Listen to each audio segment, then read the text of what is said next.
A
very good afternoon.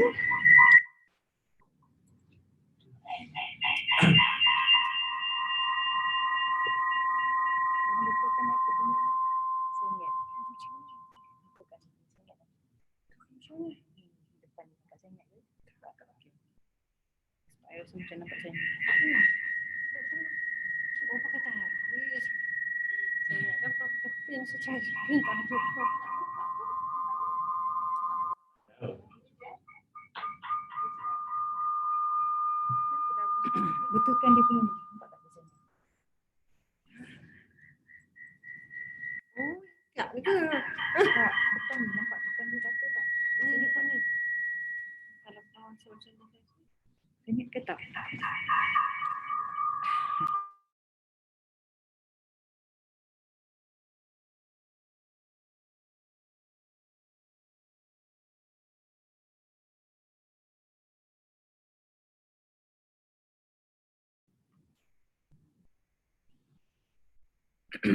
A very good afternoon. Can we unmute that, Nasrul?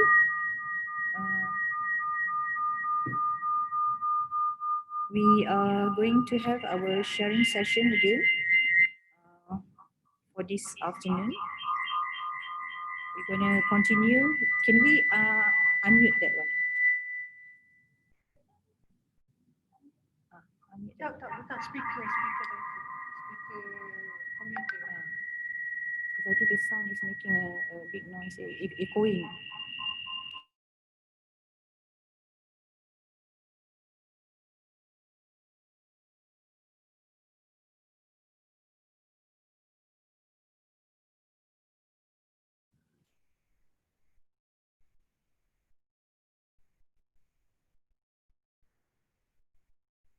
Okay, I'm sorry for we are trying to sort of like working on the technical side because it's echoing on our here. It's still echoing.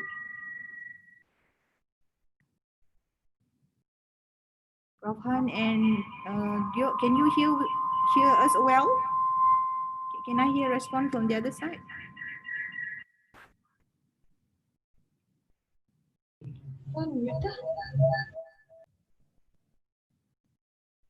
The host, are you able to hear? Is it good? The rest of others are muted already, right? We can stop that one first. I'm sharing my slide. Are you able to see? I'm sharing the session that I'm going to present now. The title is something to do with entrepreneurship and the model that we are trying to bring about, you know, the Lean Startup principles in value proposition design.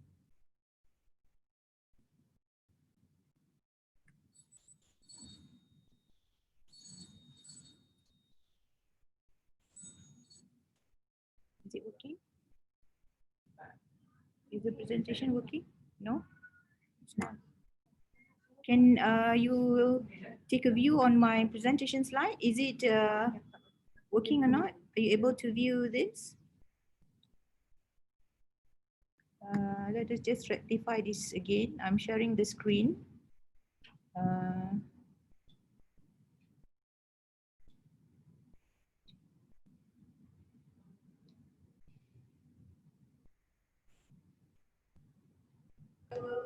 take a view on my presentation slide. Is it working or not? Are you able to view this? Are you able to view this? Because I cannot make this working on my side.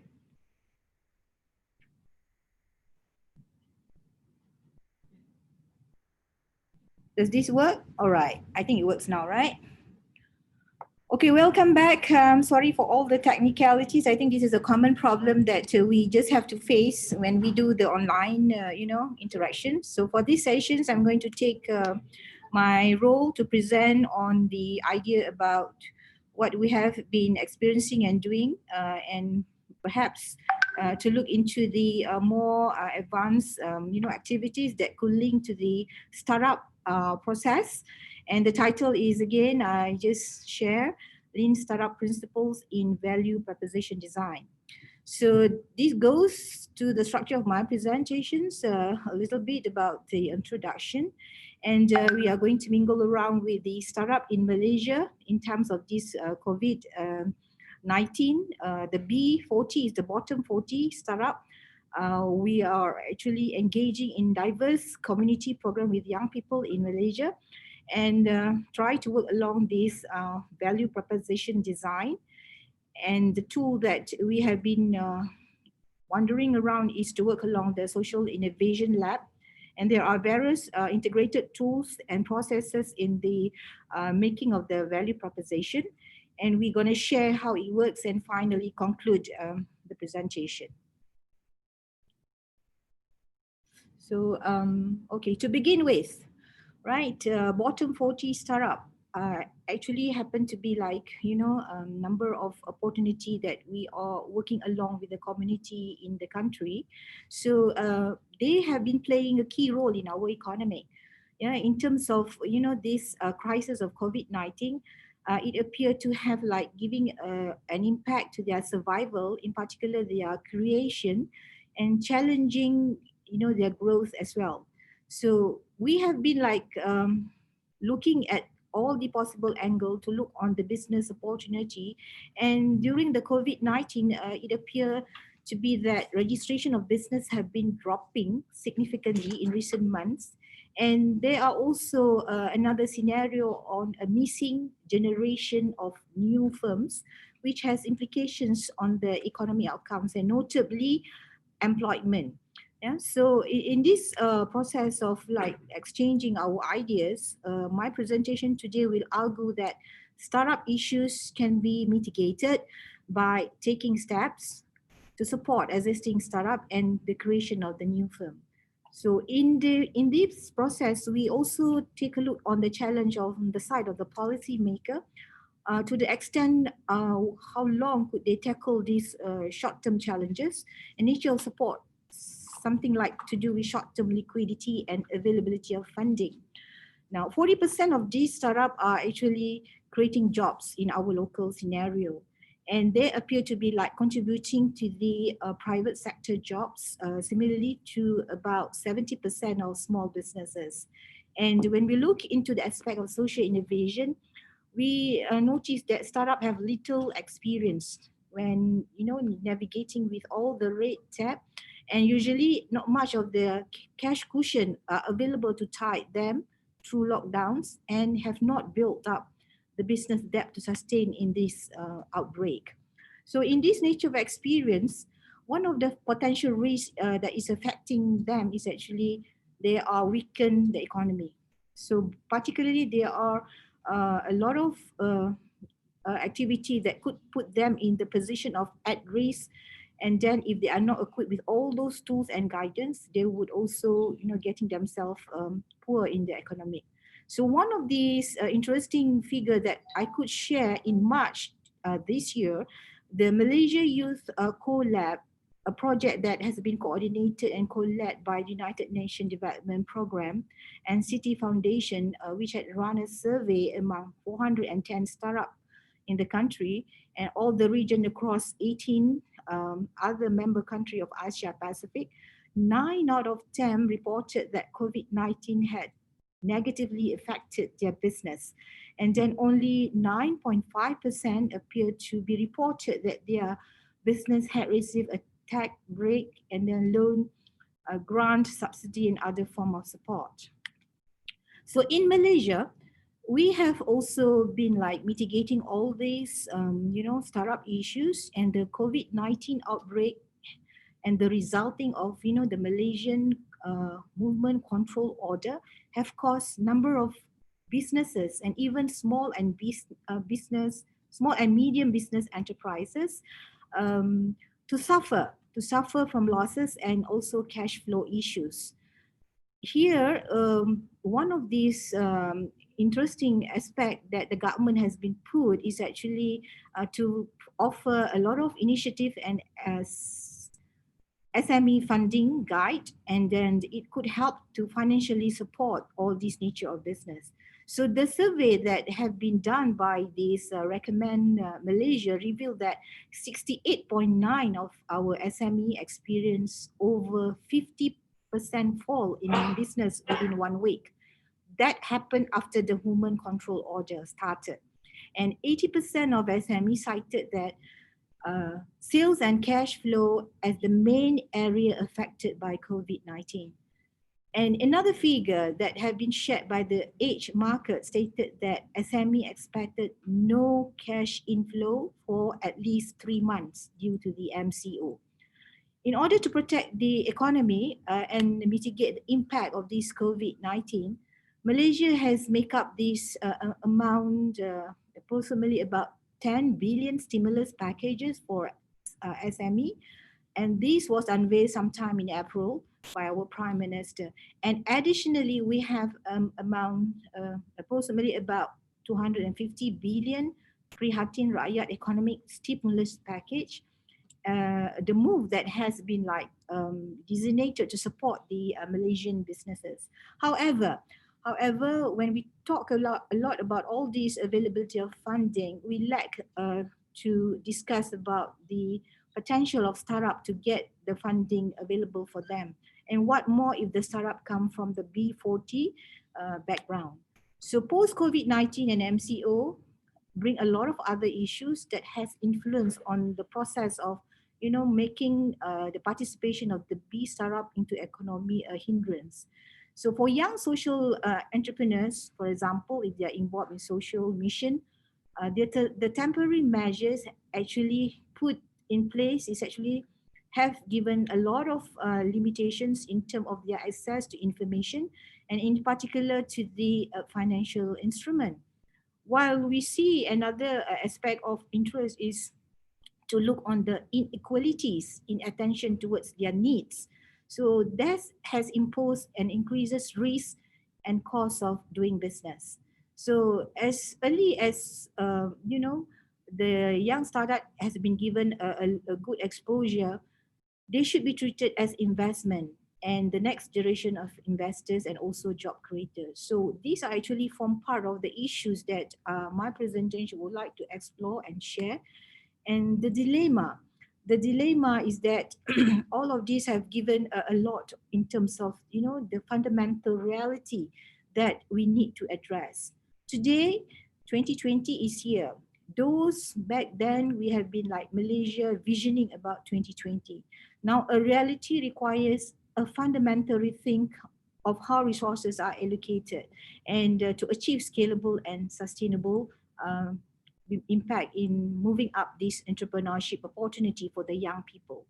So you will love, the process of understanding the value design if you are in dilemma of all of this issue. There are 4 important angle of interest I would like to tackle from the perspective of what happened for the young startup, and also if let's just say any of you have ever overwhelmed by the task of true value creation, right? Second, if you are frustrated by unproductive meetings and misaligned teams. And thirdly, you are involved in bold, shiny projects that appear to be blew up. So you have seen number of projects, that have big, bold bets that fail and wasted a lot of money. And you have been putting like a lot of energy into polishing and refining a business plan until it perpetuated the illusion that it could actually work. And these are all actually giving a lot of disappointed by the failure of good idea. So, in the process of turning opportunity into a good value, right, the value proposition design is actually an integrated tool. So, the activity is giving an exposure to the process of trying to understand first the pattern of value creation. Yeah. And secondly, to leverage the experience and skills of the team. And thirdly, avoid wasting time with ideas that won't work. Now, this concept appear to be like an integration aspect of, combining the work of Eric Rice in the process of lean startup and also the BMC on Osterwelder and the other process of the success story from the D School of the Stanford University. So the integration of this model is actually bringing a good aspect on how we can understand first the pattern of the value creation. So we are targeting the pressing pains and gain and how we are going to organize all of this information about what customers want first in simple way that makes all of this pattern of value creation easily available. So as a result, one can understand, young people can understand how to effectively design value proposition and profitable business models, that directly target the customer, in particular the customer who are actually facing a lot of targeting pain and interestingly perhaps in their jobs, and how could they gain from that activity. So what is actually a lean startup, right? So this is actually another set of interesting tool that university numbers of success startup have been using, a number of spin-off universities. I have been part of this, international global examiner and evaluator assessing startup that involve in technology venture, and most of the idea that they have pursuing, they have been like engaging themselves into this set of practices. So a lean startup is a set of practices for helping entrepreneurs increase their odds of building a successful startup. And so there are two important good definitions that highly been used by those who are involved in the creation of technology venture. If we can take one of these definition by Eric Rice, lean startup is a human institution designed to create a new product or service under condition of extreme uncertainty. And Steve Blank, right, a common, um, techpreneur that have been designing a lot of good processes, describes startup as an organization designed to search for repeatable and scalable business model. So innovation in this process is a lot to do with this business model. So as a startup and those who are a scale up, there are two different quadrant of interest here. If you can see from the figure A, B, and C, right, the utmost top right is those who can be called as a scale up.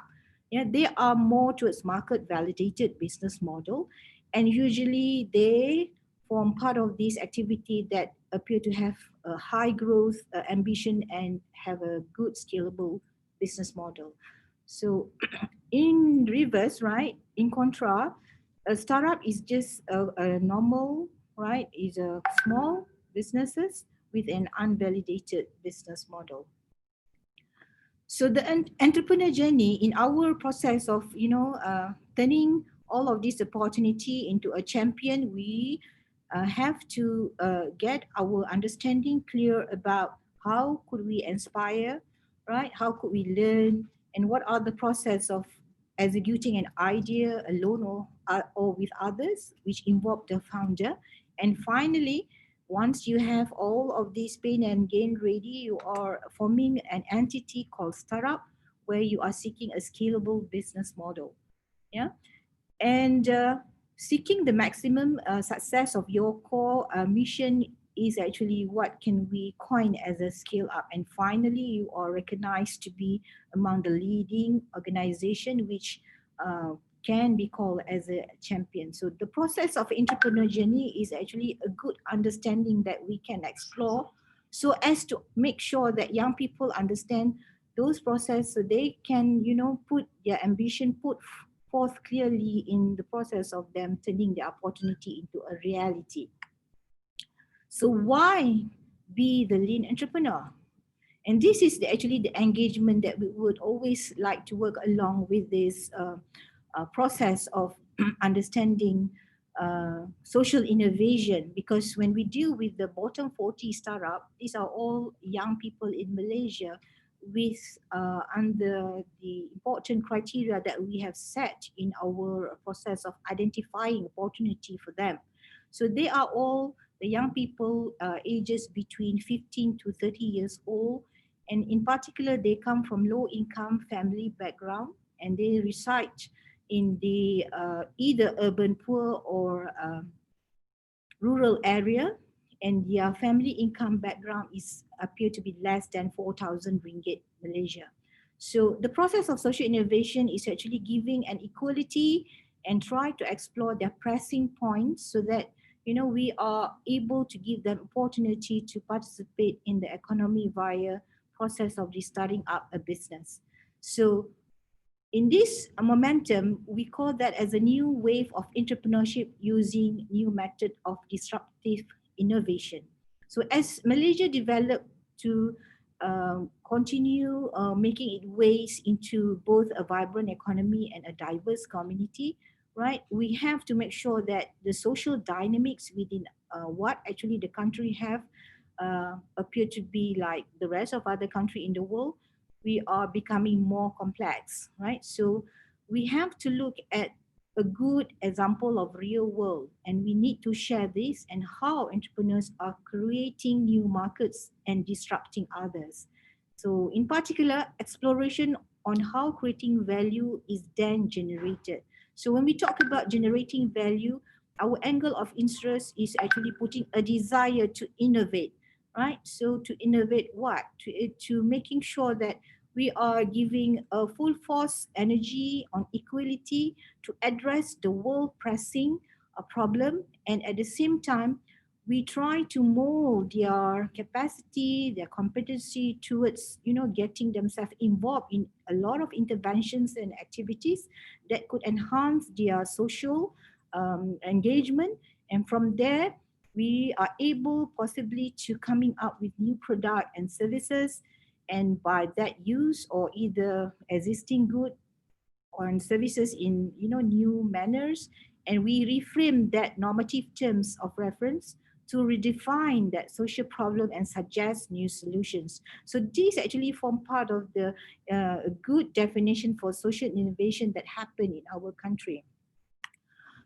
So we also have to making sure that the process of understanding how to innovate and innovation. So these are actually the struggle that young people, in particular the graduates and even those bottom 40 youth who are sometimes do not have an opportunity to learn proper entrepreneurship. So these are the struggle that we need to make them understand on how to sustain or to disrupt.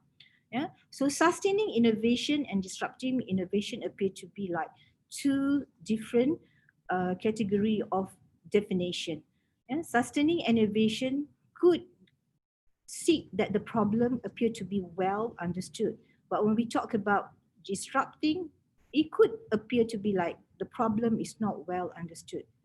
And when we want to sustain innovation, it may occur in the existing market, but on disruptive side, we are in particular interested to move along to the new market. Yeah? And the rest of others could be like, a good things to ponder, and how actually all these interventions can make the young people address that sustaining could, make the market predictable, while disruptive, it could be an unpredictable one. Yeah. So who is the lean entrepreneurs?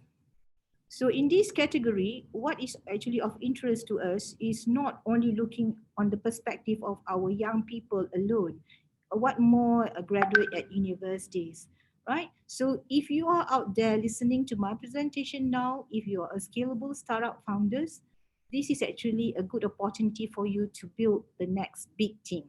Yeah. Number two, if you are lifestyle business founders, if you are an entrepreneur, you may aim to offer a new perspective to guide yourself into the value of your customers. And finally, you have all these other actions, entrepreneurs that, working in the same organizations, and they aim to change the way the business is being conducted, regardless of whatever size. They can be part of the lean entrepreneur as well. And what about government agent? Yeah, government change agent. We knew that government has been like spending a lot of intervention programs, so they are actually the driver that change. And if they are actually can be regarded as lean entrepreneur, the drive to change in how government operate is actually fundamental here. And we also have those appear to be like other academic, for example. And number six, the educator. If we are recognizing that entrepreneurship needs to be thought differently, so you can also get yourself into part of the activities and be treated as a lean entrepreneur. So social innovation in this momentum also geared towards, the growing need to assist the bottom 40 startup. So why is that so? Because as Malaysia continues to develop, and advance as both a vibrant economy and a diverse community, social dynamic again here within the country are likely to become as complex. And we knew that the urbanization of the youth from the rural area to urban area have lead them to a lot of possible explanation about the disparity of their income, and also the division of the rural and urban in terms of a lot of energy has been making themselves particularly different, in terms of the socio-economic. And when we talk about the diversification of socio-political, there are a lot of things that could create another implication, which appear to be bringing in another social dynamic complex issue. So all of this variety of social issues are giving this possibility of a greater urban-rural divide.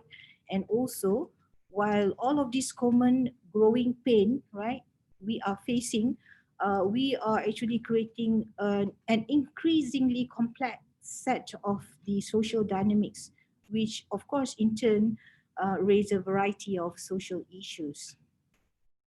So in Malaysia, we are now actually coming to the 12th Malaysian plan. However, this has been reported in our last activity uh, when we talk about the social innovation. This has been treated as part of the driving force for one of the six strategic thrusts in achieving, whatever that has been outlined in the Malaysian activities. Social innovation is seen especially vital in addressing the increasing complexity of social issues. So strengthening the collaboration among the private sector, social sector, and the government, right, will definitely require an action that appear to be so-called a whole society approach. So beyond that, developing a social financing model will help to create a new paradigm for how Malaysia as a nation approach and also address social issues affecting the whole of the nation. So the intent of the government to enhance social service delivery is very clear, and it forms part of the ecosystem. So the government is committed to ensure that all of this cohesion social service delivery is clear, and also the economic growth, inclusivity, and prudent expenses as well. So we have this quintuple helix model that engage not alone the government but also the communities, the industries, the universities, and the non-profit organization. So in the process of us trying to mold the interests of young people toward the lean startup activities, right, Social Innovation Lab appear to be one of our, um, I must say, signature program that we have been like mentoring and coaching young people, and we explain the concept of the social innovation itself. So in this concept, the social issues can be thought of in a plethora of ways, with the definition of differing depends on the manners of how actually thinkers think. So this often leads to a degree of confusion and misalignment on what exactly constitute social issues. So most broadly, what we can define here is actually that can be taught. Social issue can be taught of as a problem that influences and affect a considerably number of people within a society. So in this process, what we can deliver is actually try to understand how we conduct the social innovation lab. Yeah. So the tools and process of value proposition design is actually bring forth, and here we are giving a lot of good activities and interventions, and a number of um, progressive activity has been like working along. So in this process, we have been molding their activity towards specific tools. Yeah, several model canvas have been used, and we do the design and test. This is where the element of search, research, and activities have been put forth. And finally, we do the post search in terms of making sure that the progressive of that intervention is evolving. So the environment is then mapped. This is how actually we try to position our understanding on the context to ideate. Yeah? And secondly, we use the business model canvas, and at different angle of technology productions of product or idea, innovation tool at work also help to create value in terms of how actually our young people is addressing the pain. And finally, the value proposition canvas is actually turning and try to create value for the customers. And the students will do all the necessary reflections and takeaway after learning all of this process. So the environment map, firstly, is on the entrepreneurial knowledge. So this is where opportunity to learn and progress is taken care. And the specific tool that is used in terms of explaining the value proposition canvas, BMC, innovation at work tool, and the design thinking skill is always aimed at creating the value creation. And finally, the customer empathy. This is where we position our deep listening to customer needs rather than the rest of other interests. So some of the example that we have been working along on innovation at work tool that appear to be like giving a lot of good idea for our university students to start their pre-work and think of a work project. So we definitely would always like to highlight the specific struggles that young people are actually try to solve, and they must be able to involve people and try to position their interests to look at what they care about and how they want to tackle those problems. So in giving this opportunity for our young graduates to understand how to play their role, for example, if they are actually creating for new mechanism of delivering STEM education, in what manners this is to help the society or students or community to understand on the importance of science, and how actually we're going to tackle them to make them prepare some activities that link to science. And we work to make sure that everything is possibly written down, so that a struggle to tackle and whatever generation of ideas in order to solve such a problem appear to be clearly spelled out. So in this manner, the specific struggle, if I could give one example, yeah, is actually how the idea is coming up from the activity that involves schools.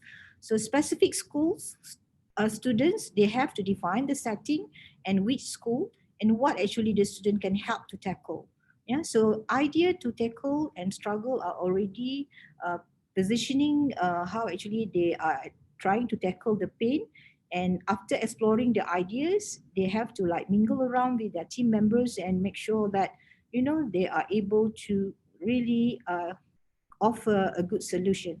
So example, the idea that will make UMK solve the struggle the fastest. So that is actually a, a term that could help them to write down what they could tackle and generate ideas in order to solve. And the fifth one, select one idea and bring it to life by improvising. So, in this context, how actually they are trying to suggest on improvisation to bring to an experience to life. So, they must set the scene. Yeah? They have to imagine where exactly they are and define the roles and start to play around to the extent of what they are good at. If they are good, they have competency in website development, for example, or they have enough experience in providing a new perspective of how entrepreneurship can be brought about to help those mechanisms. So they have to make sure that all these ideas is actually being discussed and engaged with the rest of other team members. So here they suggest more ideas so that they can improvise to discover. Yeah. So finally, interestingly also, they are able to describe those perspective into what do we call as scene props and roles tool. So here the scene is actually tried to position of the experience, the location, the setting of where the problem is actually going to be done. And the props in the experience are going to play the role here. So if let's just say they are having a good skill in creating a website for students, in assisting specific name of the schools and the locations. They are also wish to promote the science, technology, engineering, and mathematics awareness to the poor parents, for example, and it is meant for free. So this is their role to play in the props.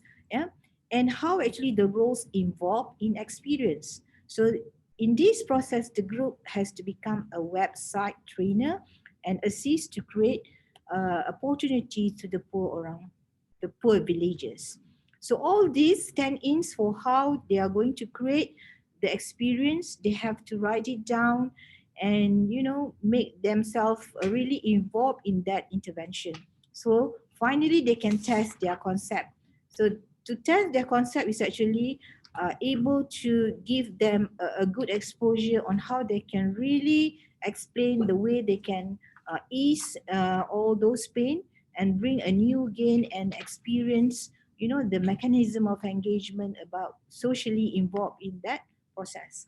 So those phases appear to be like a good thing that we have been pilot testing all the while.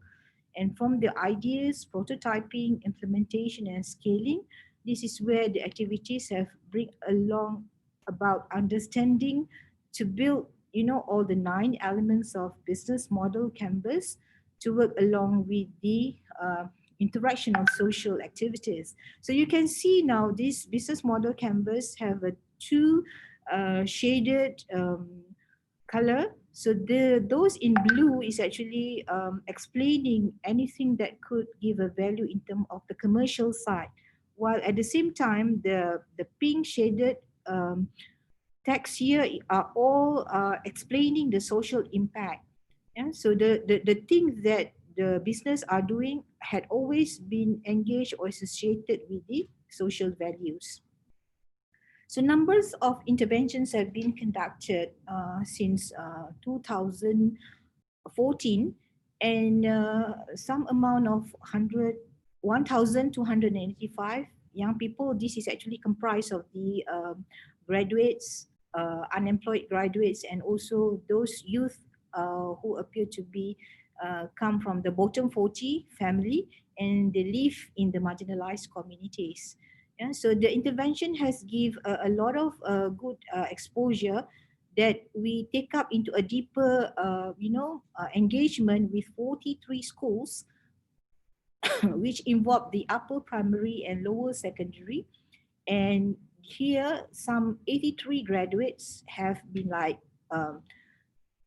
giving themselves to serve as a mentor, and they have been like, sorry, delivered to 120 school students. So the good part of this activity is giving another point of like validating the students' competency in terms of how they tackle the market.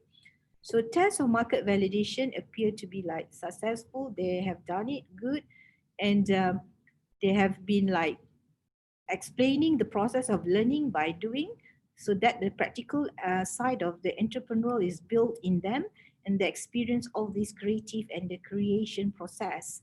So in that manner, they are also able to develop a good entrepreneurial experience and process. And by positions of their interest in terms of social innovation activity, they have formed a good teamwork, and they have a plan and execute a group collaboration tools with the creativity in hand. So we also engage in diverse interests of B40 startup. And when we do this, we done a little research, and what we found was, interestingly, this appeared to be like the business model for this century, and it offer a novel solution in terms of try to solve social problem, and social innovation appear to be created a lot of value in terms of profiting the society, the nation, and the economy. So majority of them appear to agree that, after engaging into this activity, we can understand the social aspect that appear to be lacking in terms of their, availability of understanding to become a good success entrepreneur. They lack about, all this creativity skill. They also lack on the innovative trait of entrepreneur. Their competency gap appear to be slightly high, and they also tend to have difficulty to work in a team.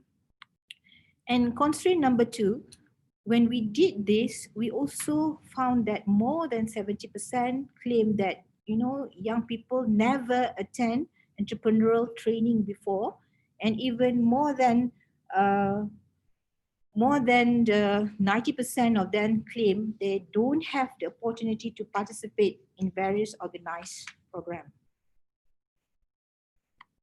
Okay.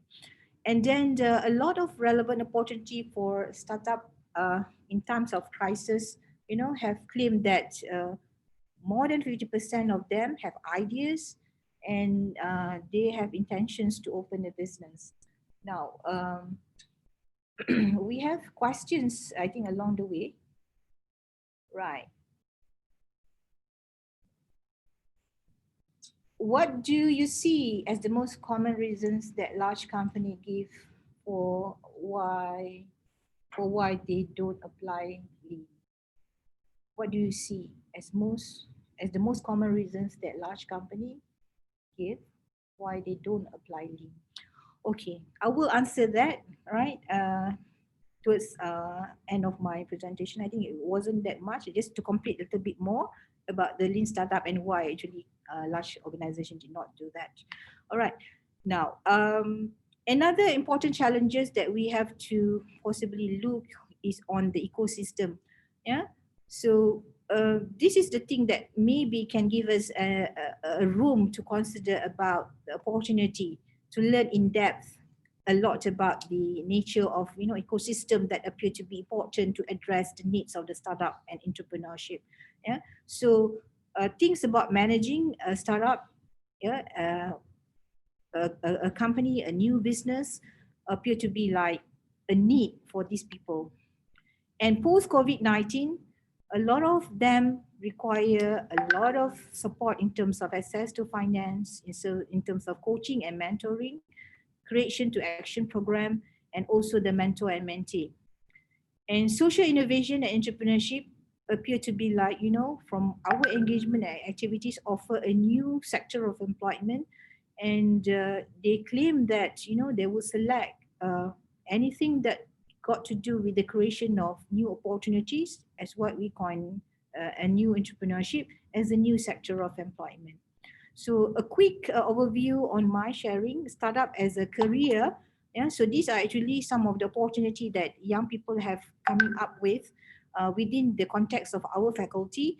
They want to become a freelance trainer. They can become website content developer, social entrepreneur. They are also keen to become business coach and mobile apps builder. So the process of ideate and validate have turned them into a good engagement of serving a new market, offering capacity building, involved in interdisciplinary boundaries, and a lot of use of ICT and Web 2.0 tools. So we have actually getting ourselves close to 39 business ideations, not counting for the last semesters, involving 30 academic entrepreneurs, and about 80 theories into practical have been moved along, and we have done about 39 market analysis. So this project has also been able to be presented at the Teaching Enhancement and Learning Innovation Carnival, and they have won best of the best of their engagement with the communities and 5 goals for their initiatives. So we have coming up with all these relevant modules on learning outcomes and description of our activities. And so these are actually one of the model that equip the students schools to understand and learn how to do mobile apps. And they also learn on prototype in terms of educating science, technology, engineering, and mathematics in school. So when we test the finding about the competency packages, we found that the process of the really learn by doing, have given a very good in terms of achieving all of the learning outcomes at our university. So we managed to broadcast this in the newspaper, and it has giving a good value in terms of molding our young graduates towards one of the agenda is on STEMpreneur. All right. So in conclusion, what we can set up actually the lean startup is helping the real process of mechanism of bringing into the real practice, making up the process of the business value more practical, and by understanding how to innovate and innovation that help the young people to stay either sustain or to disrupt the new perspective of their values. All right, so I think that's ending up my presentation.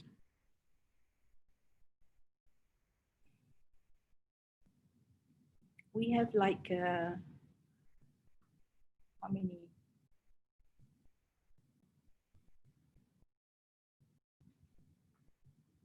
We can see if there's a, opportunity to maybe mingle around with the rest of other questions.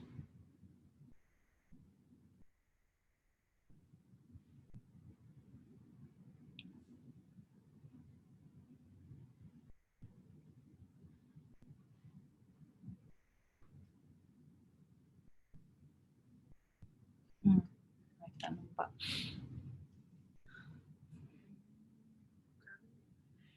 Is there an opportunity to collaborate with your team? That was the past questions. What do you see as the most common reasons the large company give for why they don't apply lean? Yeah, because the lean startup appear to be like the setting that helps to understand the context of how they can engage towards solving the most pressing problem. I think in almost every business, we talk about how to coming out or profiting, the activity towards their whatever mechanism of business. So in this process, when we talk about my interest when I'm molding up the young people, right, is to look on the aspect of how they can create values, right? So understanding how they can turn themselves to bring a good business model for the thing that they will aim big for the next future or what they are doing. That is the thing that we are always positioning to scale up the startup founders. So when we talk about the needs of a large company, perhaps they already get themselves into a good positions of, bringing a change that can disrupt in terms of different perspective. They aim to change the business or possibly from whatever they are doing now or to a bigger size. So, well, it's not to say that big organization did not practice, but they may have some mechanism of having their talents as an entrepreneurs. So these entrepreneurs that appear to be in this organization could help to be part of the lead entrepreneur trade as well. Yeah. How can lean startup help non-tech companies? Non-tech companies? I think whatever explanation that I've been sharing today are all related to non-tech companies. Yeah. So engaging and getting the understanding of the business model towards giving or driving a change, on how one could position their interest is actually try to making all of this possible, aim to offer a lot of new perspective, a lot of new values in terms of what the startup is actually aiming to do. Okay, Prof Han, I think we have like 5 more minutes for the ending of the presentation hour. If we don't have any other questions from the audience.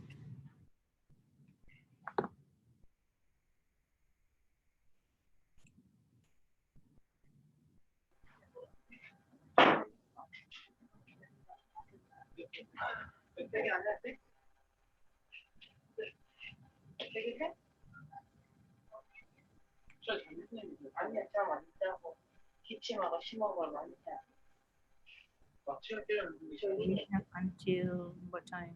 3:30. Yeah. It seems to be no question. So then why don't we proceed for the next? Okay. So if we don't have a question, we have another presentation that we scheduled to be at 3:30. Right?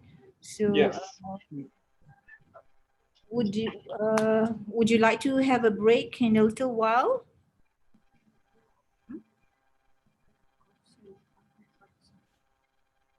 Yeah. So the next lecture will be provided from 3:30. So yeah, actually he is relocated. He is changing the location to the other city. okay. So he will appear around 3:30. Maybe he may be a little bit later. Yeah. Yeah, 3:30 Malaysian time. We'll be just sharp to get our sessions on. Yeah. In the meantime, to the rest of others outside, we are taking a break and we shall come back sharp at 3:30. Thank you. Thank you.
InsyaAllah terkejut aku.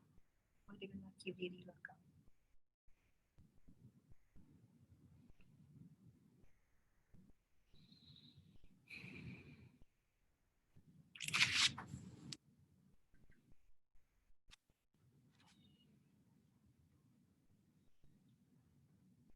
Dia on. Kita dah on dah kot.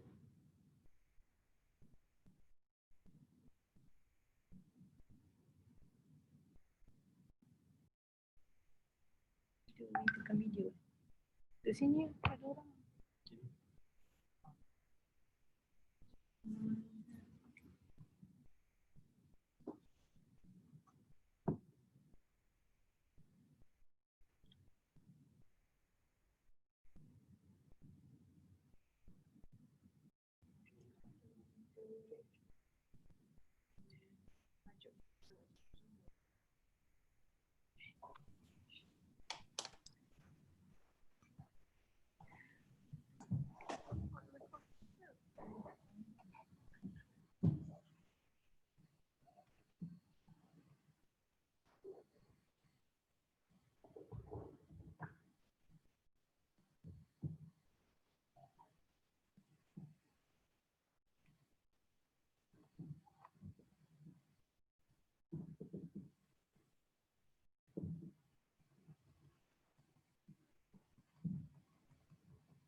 Very good afternoon.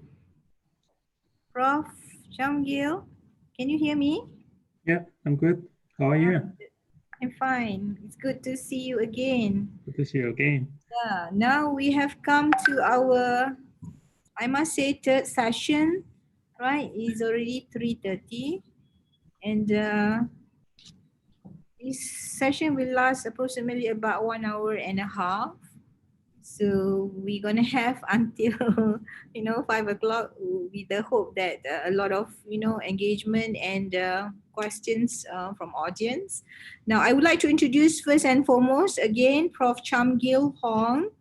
Prof. Chamgil has PhD in computer science from Universities of Pittsburgh, and his main research interest is on machine learning, artificial intelligence in medicine, structured prediction and outlier detection. So in this today afternoon session, Prof. Shangil will be delivering a topic entitled Artificial Intelligence in Healthcare. So over to you, Prof. Thank you so much, Professor Susanna.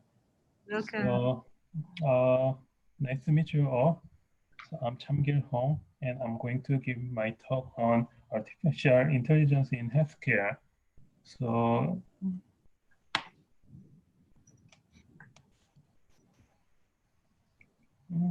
it does not move. Okay.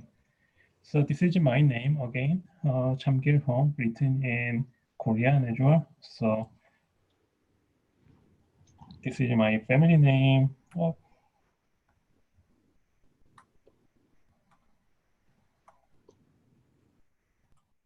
This is my family name, and this is my first name.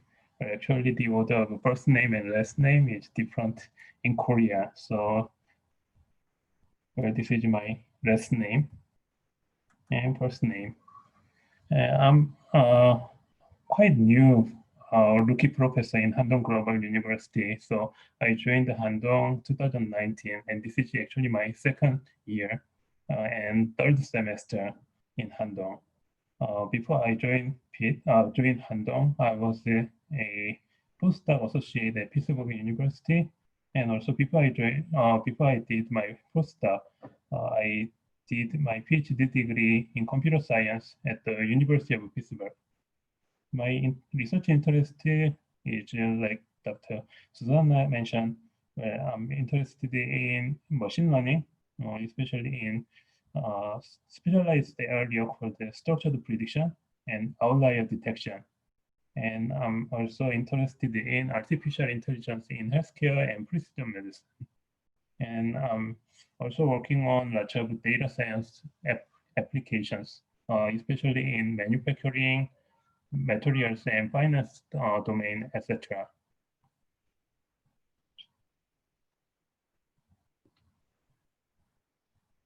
Here are some selected list of my project. So I'm currently working on a number of projects with Handong students. So I'm working on design of online environment for reproducible machine learning artifacts. So the thing is here where there are lots of Python code shared among the internet, but not many of them are good, and some of them are even not working. So the key idea here is make the process of machine learning research is just sort of standardized so that we can share and where share the code and share the model once you work done, and also you can reproduce the entire research process by using where our methodology or our approach. So that is the idea of the project. The second project that I'm working on is where we are looking at the pancreatic cancer patient in Korea. So we are looking at about 200K patients in Korea. And what we are doing is we are trying to model the risk of pancreatic cancer occurrence. So we have data about their behavioral record, more behavioral history. At the same time, we have the test result over 10-year period. So by doing this, we have a observation about patient. From the observation of the patient, we want to predict the risk probability. So probability of pancreatic cancer, where this is going to be happening or not. Well, the third topic is where prediction on material property. So we are particularly looking at sheet metal. So with in the production line, there are lots of sheets of metals are produced, and some of them are produced as a vehicle body. But the problem is the strength and the quality of those metal sheets are all different. And the test of quality or the condition of metal sheet, you need to break it. But the problem again here is where once you break it, it cannot be a product. So where we want to address this occurring problem. So in order to test this metal, you needed to break it. But we want to test it without breaking them.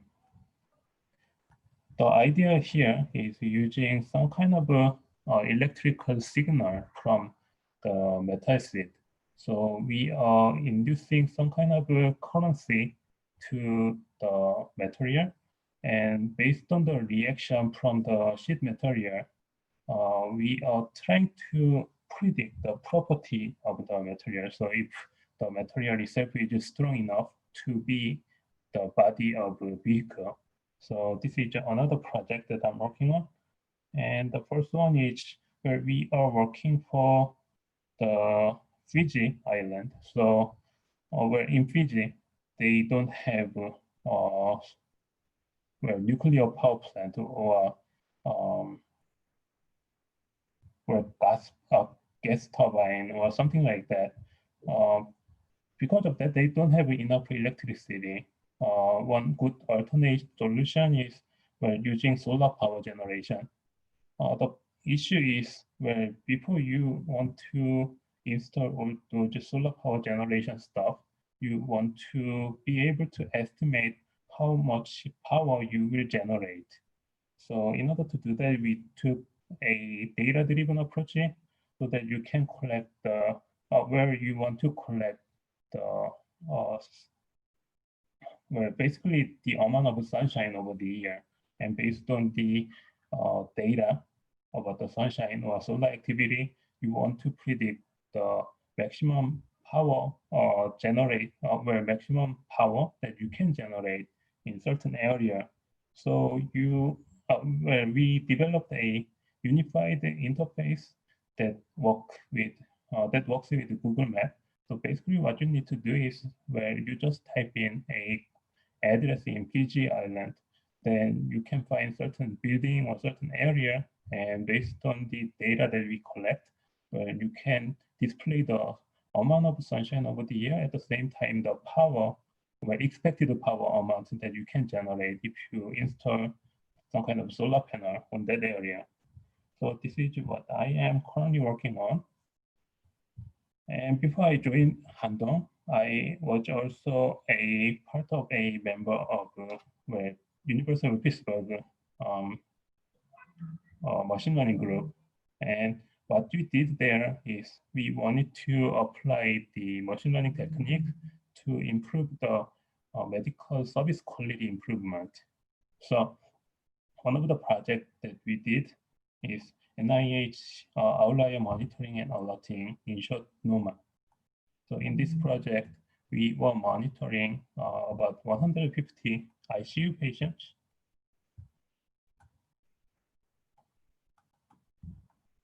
And from these observations, we are predicting about 150 medications or procedures to be ordered. So there are a whole lot of prediction stuff going on in this pipeline. At the same time, we are monitoring the physician's decision. And the trick here is we want to compare the decision that our model make. At the same time, we want to compare the decisions of the physician.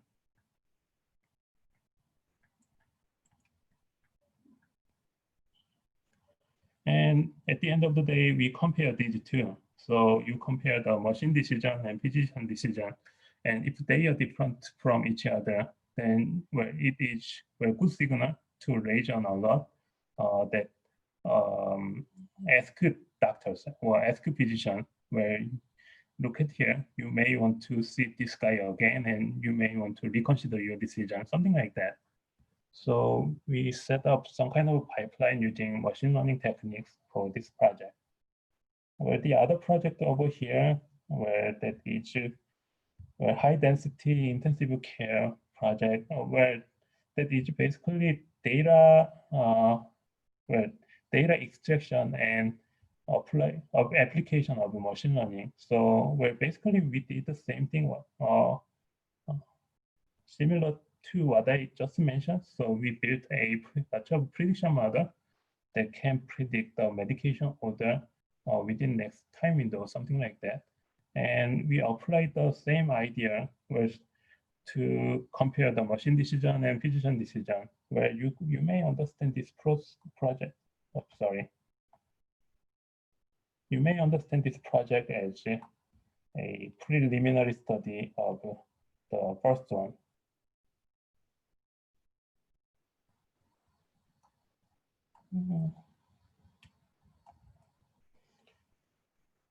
And the third one over here, the canonical correlation augmented multi-target regression. So I'm going to explain my main research interest, but one of the main things that I'm working on is where I'm working on the machine learning methodology that is for the data has multiple target to predict. So if you think about a gas turbine in a power plant, where there are multiple sensors, there are actually hundreds or thousands of sensors. What I did on this project is we are trying to predict the sensor values from all those sensors, where hundreds or thousands of different values. And at the same time, we wanted to model the reliability based on those sensor reads. So at the end of the day, based on the prediction that you made for those sensors, you are predicting the entire reliability of the power plant or gas turbine. And at the end of the day, you can predict, you can model the reliability of the system. At the same time, you can predict the failure of the system so that you can do some preventive stuff. And the fourth one over here, linear entropy-based decision tree and rule mining, that is rooted on the decision tree learning algorithm, but here we generated some kind of a generic metric for decision tree learning, which is called as linear entropy. So normally what we are using is Shannon entropy. So we replaced the Shannon entropy with linear so that we can obtain better decision trees for the data that we worked on. So the idea here, idea across my project, where my study was initially rooted on those medical or clinical stuff. But if you think about our body system, where our body system consists of multiple individual organs like liver system or lung and respiratory system or stomach and digestive system, things like that. So your body consists of multiple different set of systems where you can bring those conjecture, or you can bring those kind of perspective to other system in the real world, or some kind of factory, for example. So if you think about assembly line, there are multiple blocks of assembly, where some part of assembly line, some another part of assembly line, they are working together, but at the same time, each of them takes care of a certain part of the manufacturing. So I was trying to build a machine learning methodology for where our body or healthcare primarily. Then I tried to extend those ideas and models to other kind of domains. So I'm going to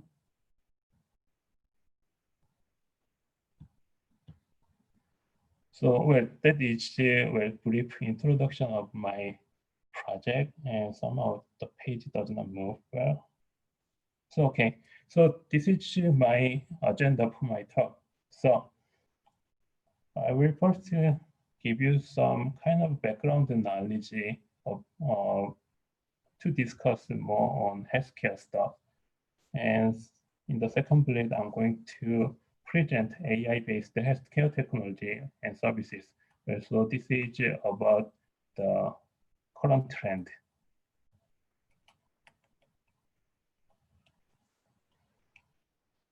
In the third bullet, I'm going to introduce my research group. So the name of the research group is Handong AI Lab, or HAL. So this is going to be my research group. And the fourth bullet over here, it is explaining the relevant education program and Handong Global University. So in Handong, we have undergraduate program on the School of Computer Science and Electrical Engineering. And within this umbrella, we have 5 different major programs. So I'm going to explain some kind of a detail related to our undergraduate program. At the same time, how the undergraduate education program is connected to AI research.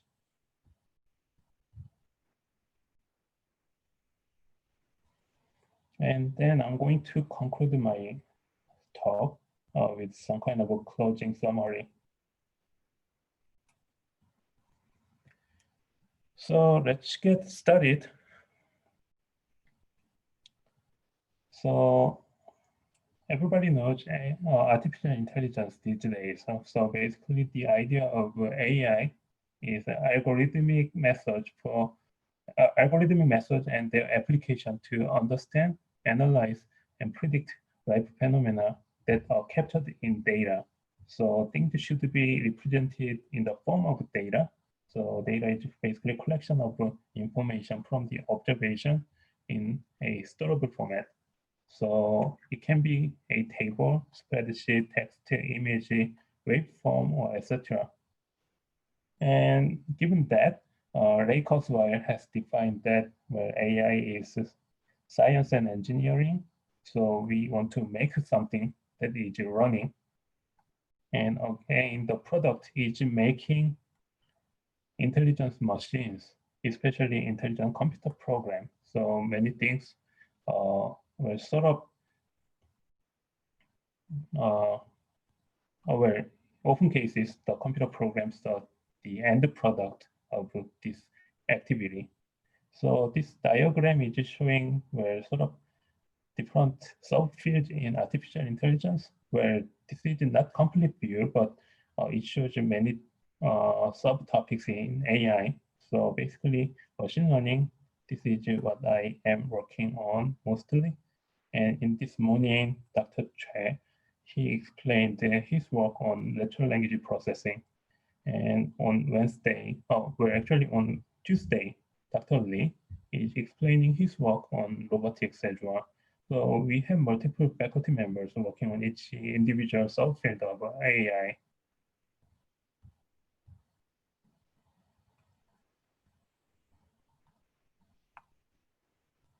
Out of these diagrams, my subfield is again machine learning,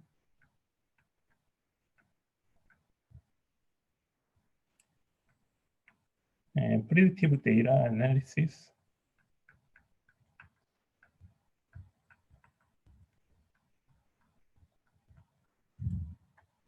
and healthcare. So I'm going to explain the background idea how AI is getting converged with healthcare these days. And I'm going to move on to the trendy technology story and success stories as well in AI in healthcare. So there was some kind of a trend, which is so-called as AI explosion.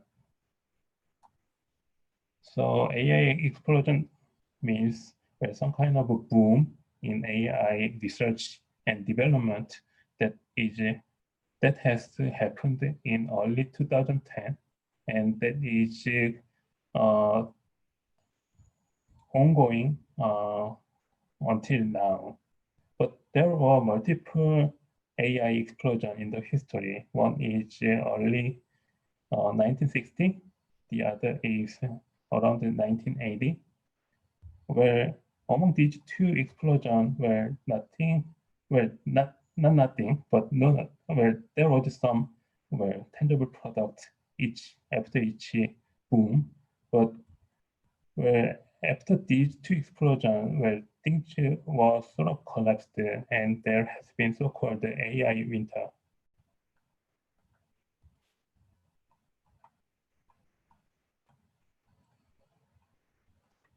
So there was this first AI winter between 1960 and 1980. And there was a second AI winter between 1980 to 1910, or 2010.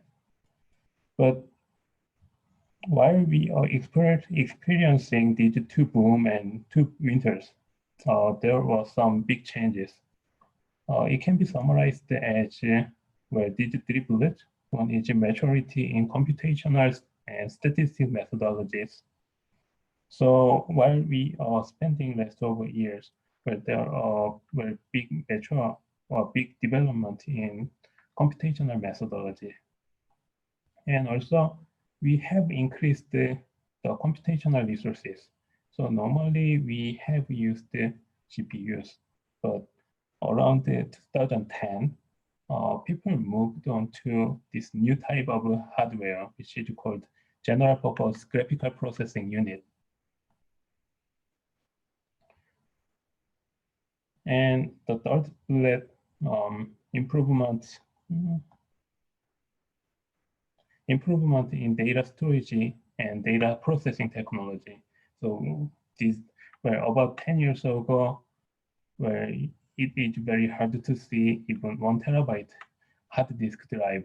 But these days, where it is very common to see 4 terabyte hard disk devices, where things like that. So disk storage technology is improved. At the same time, the price to store those data is getting cheaper. While we are achieving these three stuff, the research on AI has been pushed rapidly. Thanks to that, around 2010, we are observing a big increase in the number of scientific publications, and also big jump in number of patents in AI. So this is the trend that we have in AI in general. But at the same time, there was some kind of a growth over last 100 of years. So that is a specific field of study, which is called as medical informatics. So basically, AI innovation in healthcare is rooted in medical informatics. So people generally think the star of the medical informatics is Dr. John Snow, which is mid 1800. So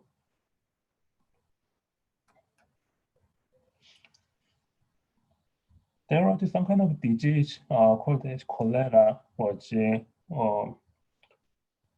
kind of spread out around Europe, especially in English, I guess, I believe.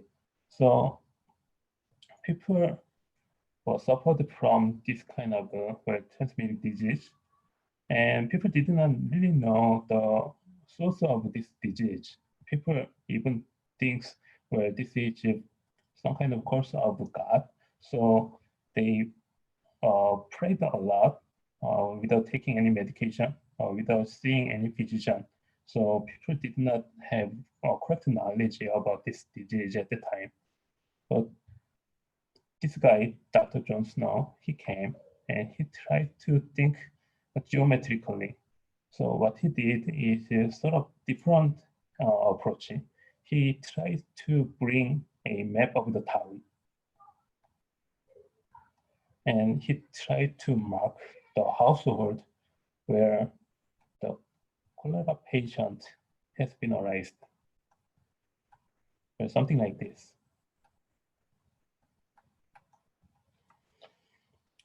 And he tries to make some cluster of these households, and he found some kind of a commonality among these clusters. That is, they are sharing one well, which is in the middle of this cluster.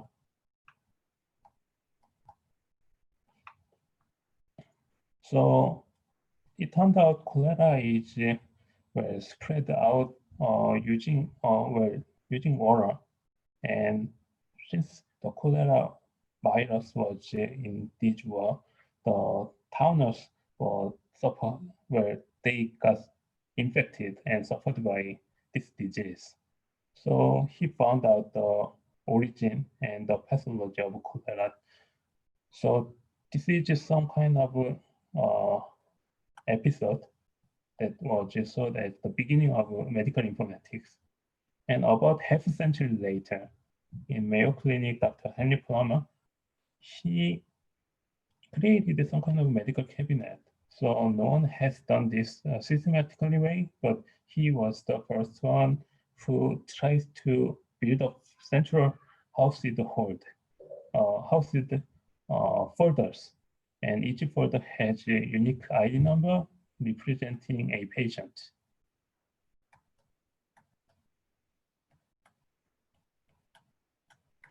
And this is the beginning of medical records in general.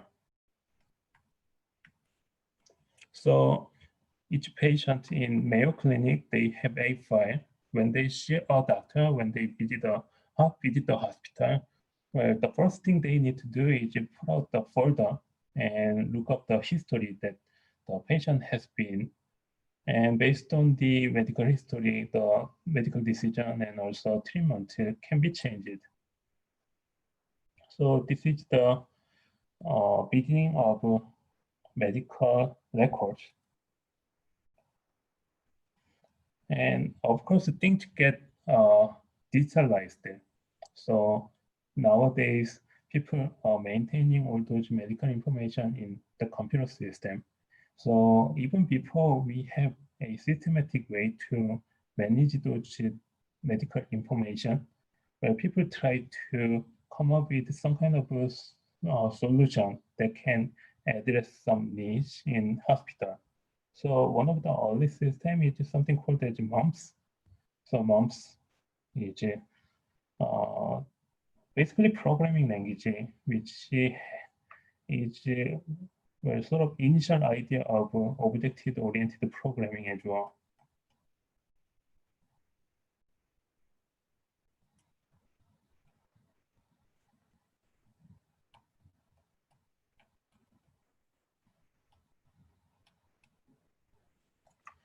So the idea of this programming language, where you have some tree-like structure, and this tree can represent the patient vital sign or patient medical condition and so on. At the same time, this data structure has functions that can work on this specific type of data. So the idea is exactly the same as the object-oriented programming. And using this programming language, those people at Massachusetts General Hospital, they come up with a lot of useful computer-based system. And later on, another system called as MySyn, where that has been built by Stanford University. So this is basically rule-based system. So now you have a collection of medical data. And some of them are referring to some patient. And you are basically applying some kind of tree-like rules like this. So rule-based models, they consist of multiple questions like this. And you are simply following the tree by answering. So if ST segment evaluated no, chest pain main, is chest pain main symptom? Yes. Is there any other symptom? No. Then the risk is low, or something like that. Where this example does not exactly say what was the main question, but basically this is how you handle the rule-based model and how you apply them to your data.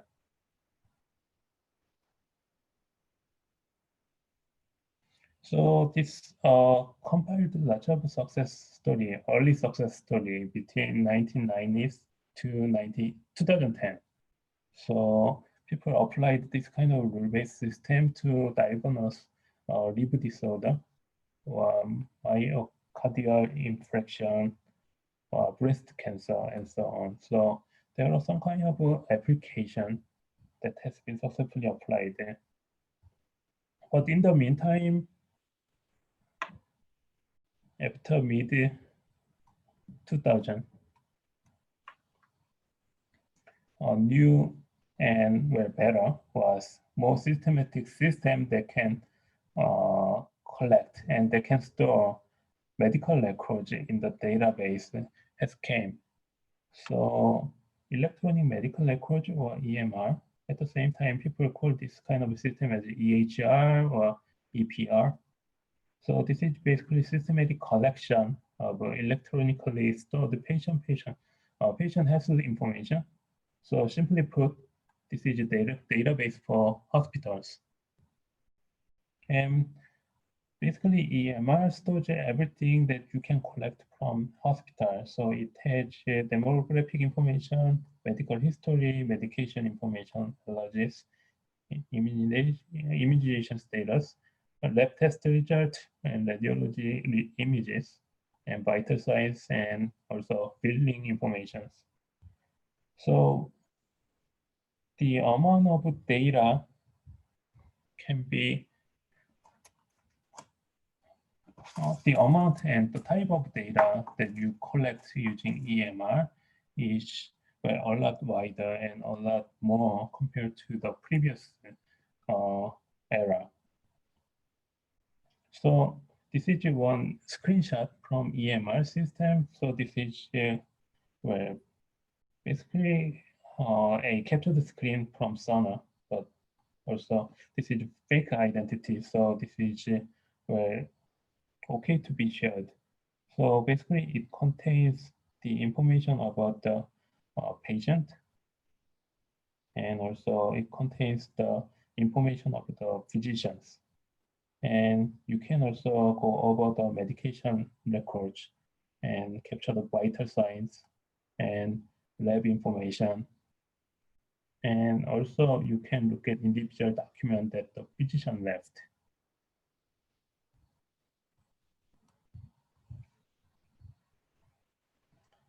And not only that, you can go into the much more details of the patient record. So basically this is daily records of a patient on different lab test result. So this guy tested on some kind of test. So this guy went through some kind of test, and you can see multiple results left day to day. And also you are continuously monitoring some kind of test result as well. So there is some positive sign left, another positive sign left, and so on. So you can trace the patient condition or patient status along the time using this kind of interface. And you can get a lot more detailed information about medications. So this is again daily records. So each column represents a day, and each row is representing a type of medication. So this guy has taken this specific medication were written as acetaminophen or Tylenol. And also this guy took fentanyl, which is a strong painkiller. And there are list of medication and so on. So basically EMR is a medical database system. And there has been some kind of campaign run by the United States government, which is called the Electronic Medical Records Initiative, or EMR initiative.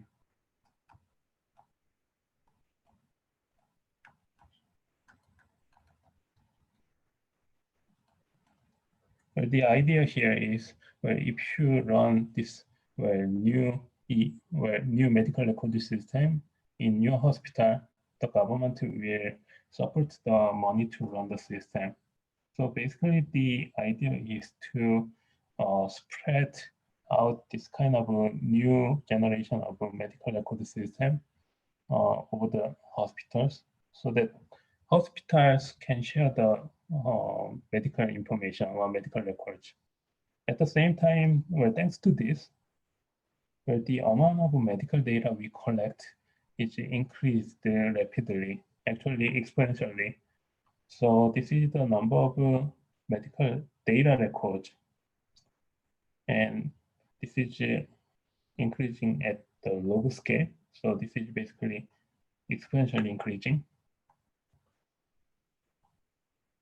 And thanks to this initiative, the number of hospitals who has adopted the EMR system is also increasing.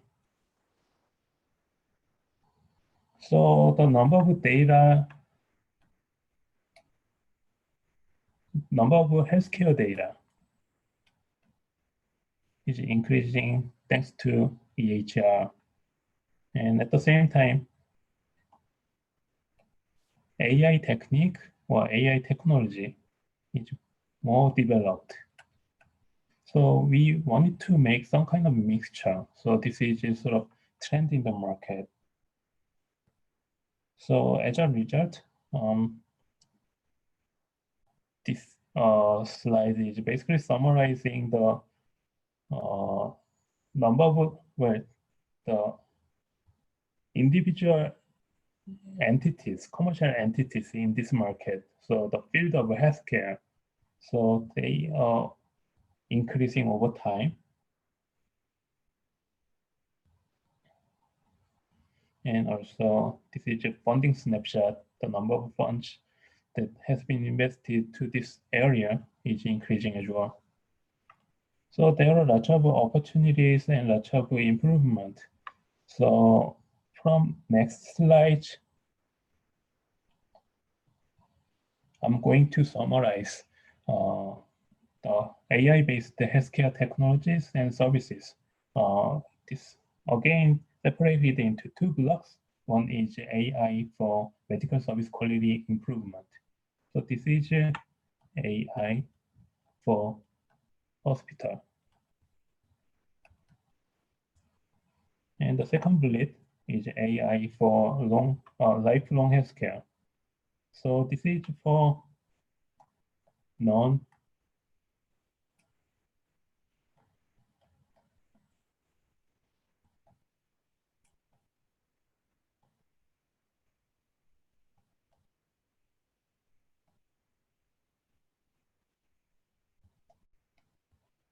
So this is a non-hospital healthcare solution, so to say. So let's move on to them one by one. So speaking of AI for medical service quality improvement, well, there are many, but out of these, well, I'm going to mention these subcategories, just for example. So one big field in AI for medical service improvement, quality improvement is medical risk prediction. So IBM Watson is one of the pioneer in this field.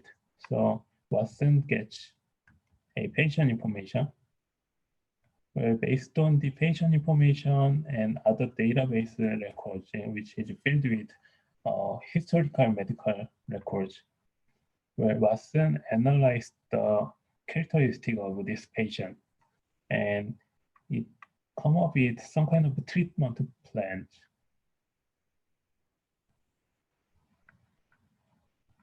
So it not only gives one plan, it actually gives you multiple plans. And each plan comes up with some kind of success rate. So say, if you take this plan, then you have 70% of a success rate. If you take second plan, then you have 55, which is slightly lower.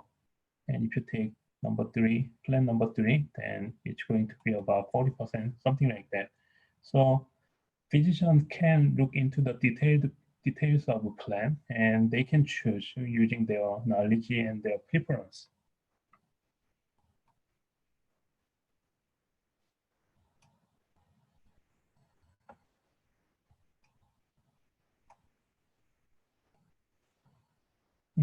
Well, the other kind of study in this subfield is discovering of new predictors. So last year or 2 years back, Google has announced a series of their research succession. So where they are targeting some kind of early detection of certain disease. So the first one is AKI or acute kidney infection. So normally or historically, acute kidney infection was one of the hard to identify or how to detect the infection. So due to AKI, lots of people were dying. So one reason of that is where there was no standardized condition that defines AKI, or acute kidney infection. What Google people did is they collected tons of data from multiple hospitals, and they tried to apply sort of deep learning technology to the data, and they tried to detect the starting point of AKI by their own. What they own is some kind of a different knowledge compared to the previous medical knowledge. So they actually indeed come up with some new type of representation that can detect AKI in the early stage, which implies that you can even save a lot of life using this new type of technology. And there is another example, which is automated risk factor analysis. So one of the leader in the market is Maverick Medical AI. So what they did is where you have collection of data, you just push these data into the model they have. And also you specify the target. So say where you want to find the trigger that occurs disease A, for example, where the model they have is automatically finding the related factors that occurs disease A, where something like that.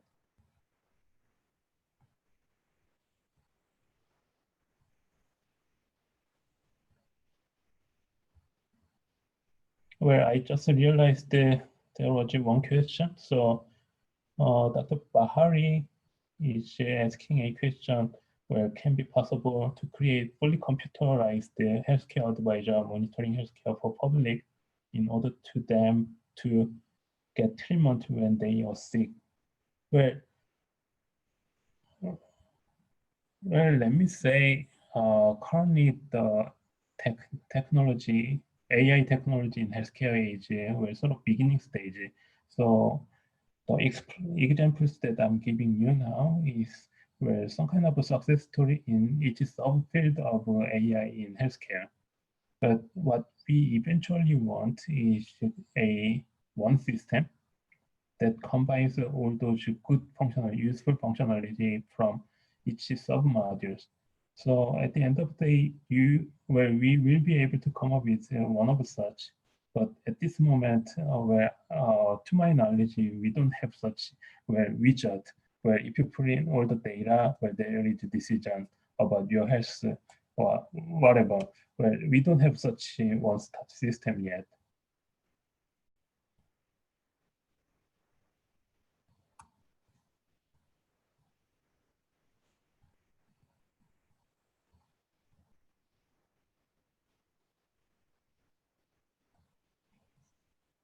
But this is second subfield in AI, AI techniques to improve the medical service quality is AI assisted medical diagnosis. So you want to get some help from computer or AI system to get a patient diagnosed. So this may be close to what Dr. Bahari wanted in his or her question, but where the idea is all separated, like I mentioned.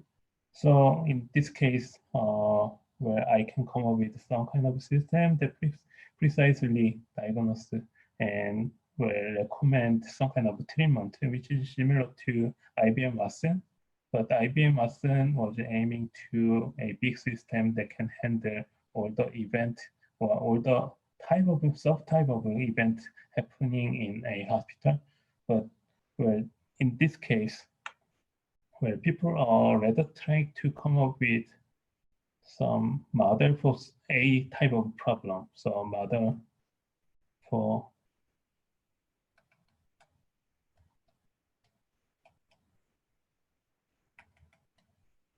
a model for a certain type of infection, a model for certain type of cancer,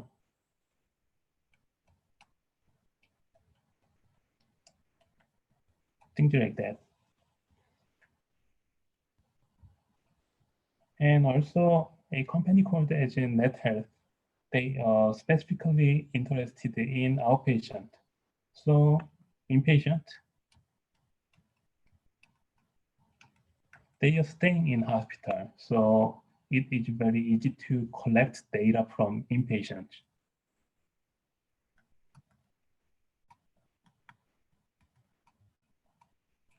But outpatient, they are moving back and forth day to day to the hospital. So collecting data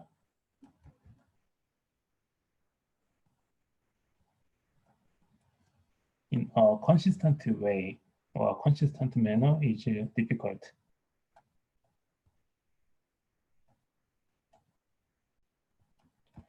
So given this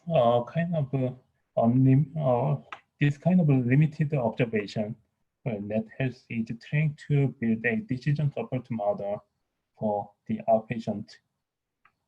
And there is also this is a system for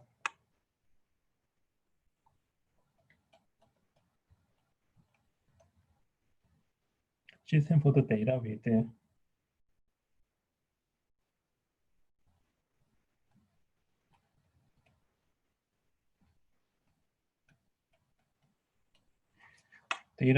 coarser granularity. There is a opposite direction as well. So if you have lots of data about a patient, you can improve the precision or accuracy about your decision. So pathology is one of the departments who make decision within the hospital. So if there is a patient with a serious problem, where there are multiple stages of diagnosis, but at the end of the day, who make the final decision about the disease or the treatment routine is the pathology department. So people are trying to build some kind of AI system that can support this pathology department. For Path AI, Procia, and DeepLearn, where all these kind of company are sort of market leader these days. And there is another interesting system which is based on the computer vision. So they installed multiple camera in the surgical room, and they are recording the process of surgery. At the same time, they are particularly interested in the amount of blood that a patient has lost. So according to the blood loss, this system is estimating. We can decide whether this patient needs more blood or not, something like that.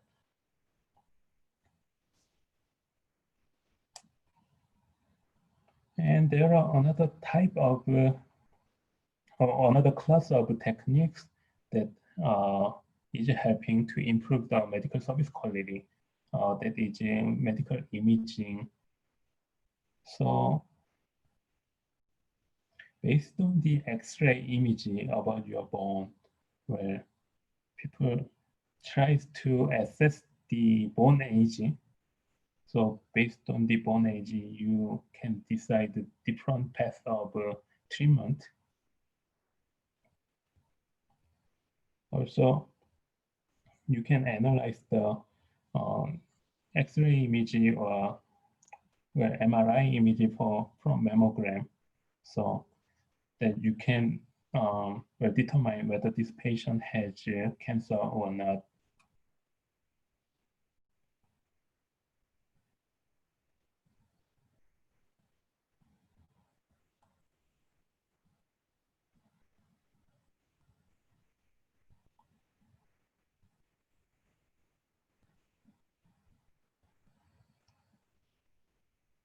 Well, there was a question from Dr. Mo. So he or she wanted to ask about disease prediction. So how can we predict future decision for new case? So by new case, she or he means no similar history in the record. So well, machine learning is basically based on statistics. So big assumption is, well, where this is along with the idea behind the so-called big data. So the assumption is you have a similar case already in the history. So in general rule of thumb, where you are assuming you already have seen lots of similar patient in the history, that's the idea of machine learning. But at the same time, where some diseases are extremely rare. So I think this is what the question is targeting. So in that case, where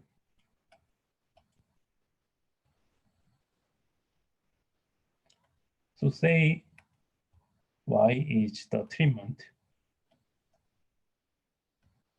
and X is patient or patient condition. And basically, we don't have enough X to make good conclusion about Y. In this case, where we have two options. One is where we're giving up, saying where we don't have enough data, so we cannot come up with a concrete decision yet. Where the second solution is where the profounding. So we can try to sort of adjust this estimation. So you are trying to build a model of Y given X, but in this case, Y X is not enough. So there are multiple different techniques that can adjust the estimate of Y given X. So one such is lift score. Well, this is just one example, but there are lots of techniques that adjust the estimate for this kind of rare case or rare observations.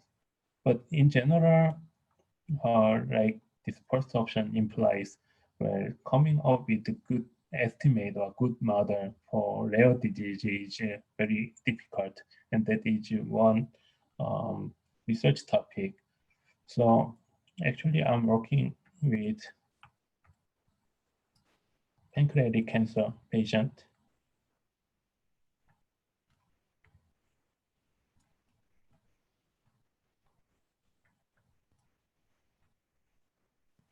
And the occurrence of pancreatic cancer in general is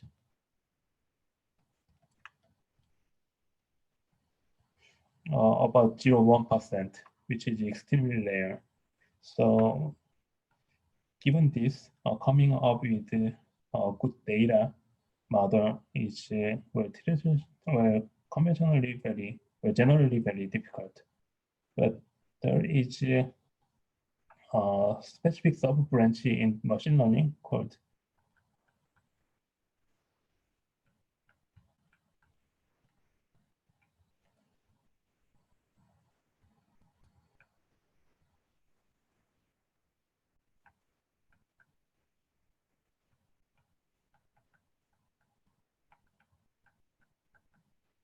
learning from class imbalance,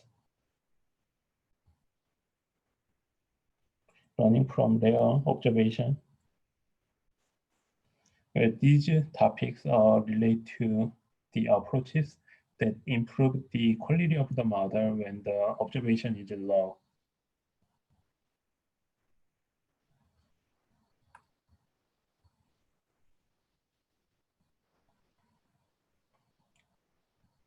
So I was mentioning about medical imaging, and let's move on to drug discovery. So you can come up with the chemical composition of drugs, and out of those composition information, you can come up with information for new drug candidates.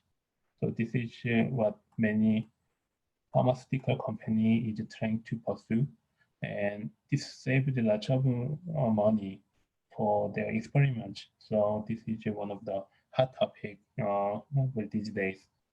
And also there is structure-based drug design. So one of the group at Pittsburgh University, they are trying to build a model of a chemical compound like this.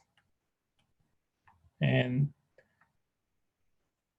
what they do after they build all these individual models, they try to combine different chemical compound or chemical ingredient in multiple different ways, and they try to find the optimal way that stabilize the structure. And if they found the stabilized structure, then what they do is they try to analyze the uh, clinical properties of those chemical compounds.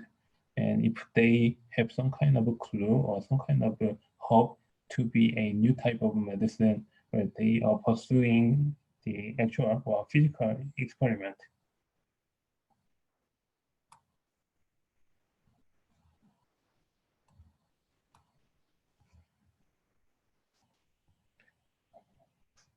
As the data collection and data monitoring or activity monitoring technology improving, well, one of the things that is arising, one of the idea that is arising is well, something related to compliance. So doctors realize that patients are not really well good, so to say. So by good means, well, physician asked patient to take one pill after each meal. But only about 60% of patients only follow this order. So more than 40% of the patients, they don't follow the order from the physician and they just stop the medication when they want. And that increased the failure rate of hospital service a lot. So people try to come up with lots of solution for increasing or improving the compliance. So one of the interesting idea is coming from Proteus. So what they do is attach this kind of sensor on the belly. So say this is a human body. Please understand my awful drawing. What they do is attach this sensor on the belly, like something like this. And whenever they take a pill,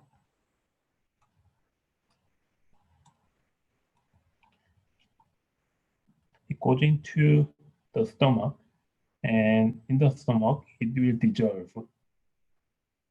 But that pill was specially designed. It has a special chemical compound. When it is dissolving, it generates some kind of electrical signal.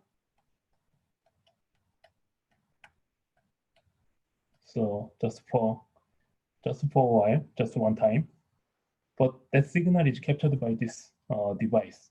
And this device is just sending the message to your handheld device or some kind of app saying that you have taken the pill at certain time or something like that. So you can physically monitor if the medication has been done or not. So that is one of the interesting idea that I came across these days. And another emerging idea is sort of virtual assistant and monitor for mental health problem. So lots of people are dying from suicide, and to prevent or to lower the death rate from suicide, where people came up with the app and try to capture the mental health or try to infer the mental health of the user. And the other one is something called as a pager, where this is Interesting. Right, share the hospital Uber. sorry. Interesting. Oh yeah. Very interesting. True. Virtual pager. These are all existing projects, bro? Oh yeah, well, these are actually commercial products.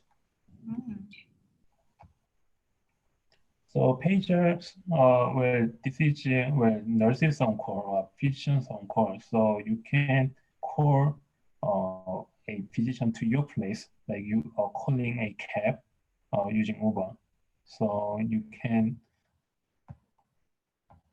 well, some of my pen does not work, but well, you can call nurses whenever you want, and physicians whenever you want. Another thing is, well, to replace this ambulance. In America, especially, where calling on ambulance is at least $1,000 worth.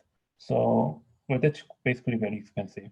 And people are trying to replace the ambulance with ambulance, or called Uber, or representing Uber, or they also trying to replace ambulances with the Lyft as well. So basically, the idea is coming from rideshare.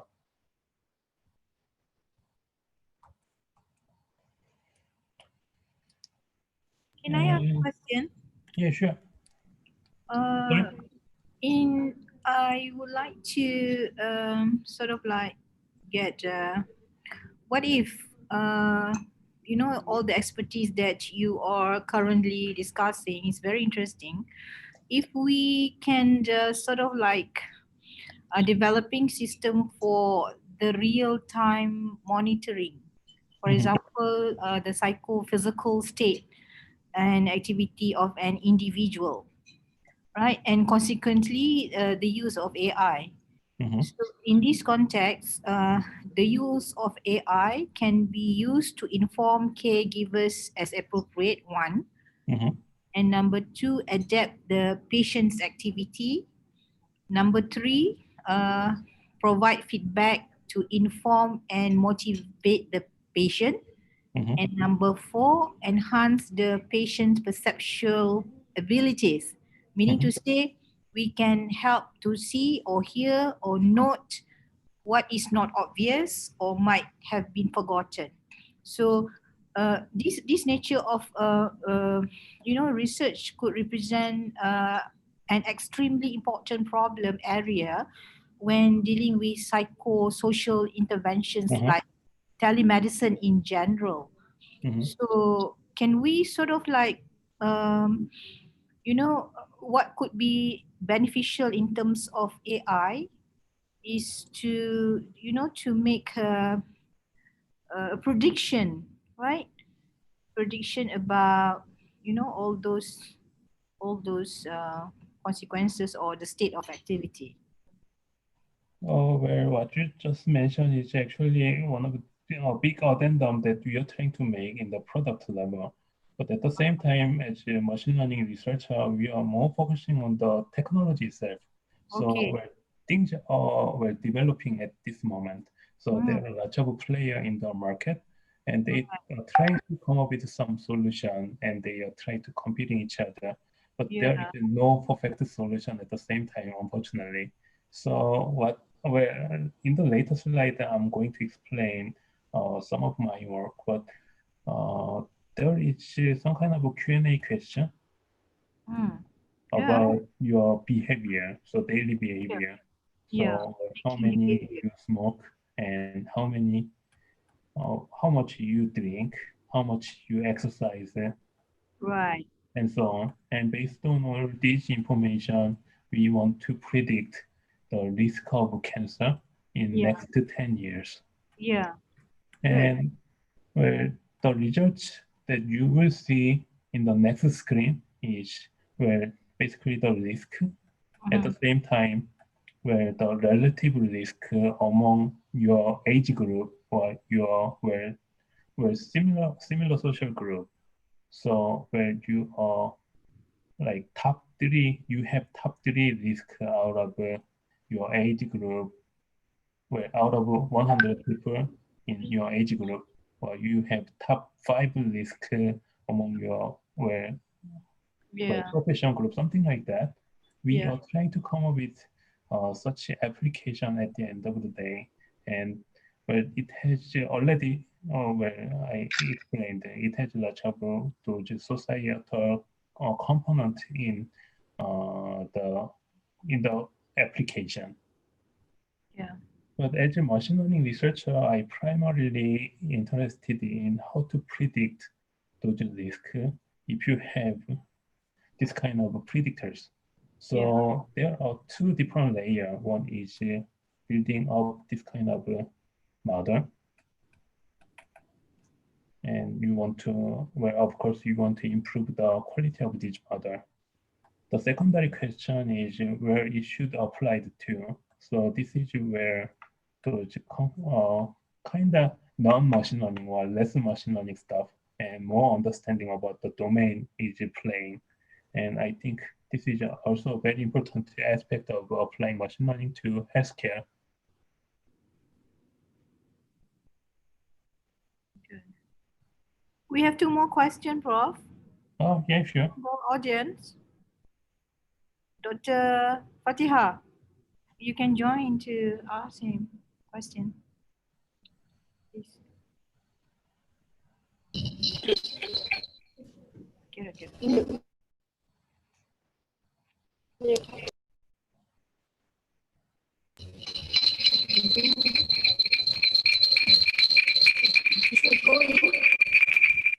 It's echoing. Maybe you can just use mine. Okay. Here. Unmute that one. Okay. Teruslah tanya kat sini je. Hello, Prof. Hi. Okay, I'm Fatiha from UMK. Hi, So Mattia. actually, I'm doing also AI in medical predictions. So I use oral cancer database. So one of my problem is when a patient come a really different symptom, so the system cannot predict or produce the diagnosis for the disease. So how can we solve the problem if we have a new case history record? Okay, I think the answer could be really vary because the question is a sort of general problem in where medical domain. So where often cases we were dealing with the sort of new symptom, and the symptom is not really new. It is sharing with the other observation already, but where there is not data instance previously. So in such case, there could be multiple solutions where earlier days we were trying to build a naive-based model or Bayesian network to come up with some kind of individual, where from individual observation you want to make a decision.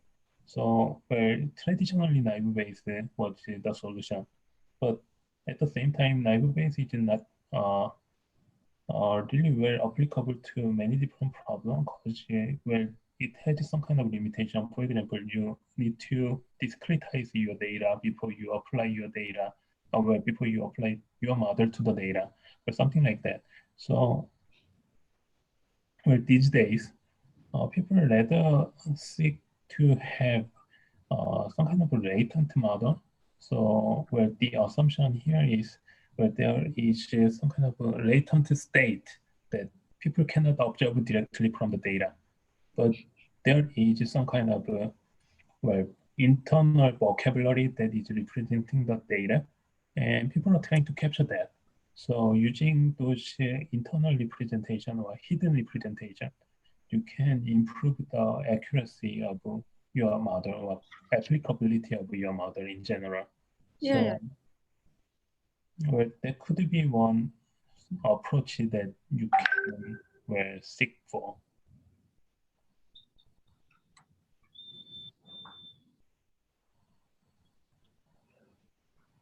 Good.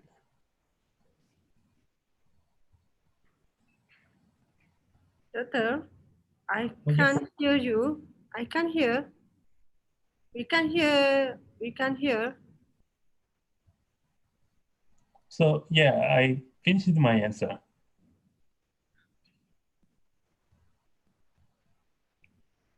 I think we have a line problem Okay, sorry. because we cannot hear you clear. All right.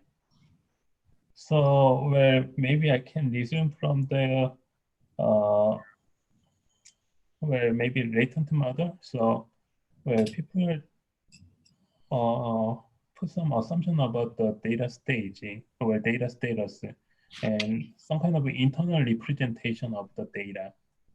So given a set of data, you may want to come up with some kind of a latent representation.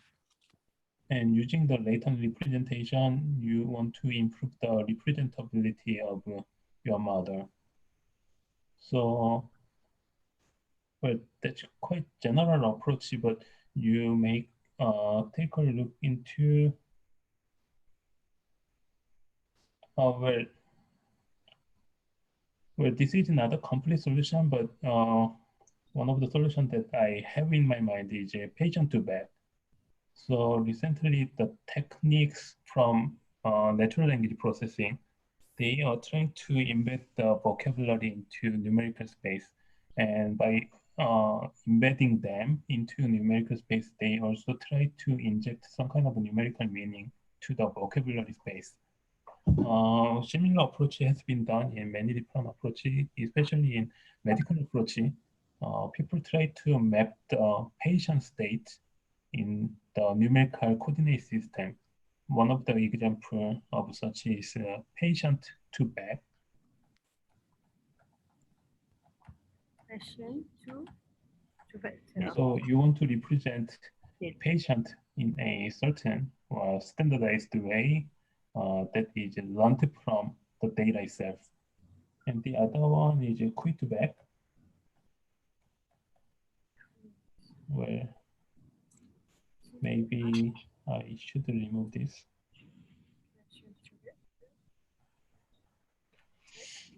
So QUI means concept.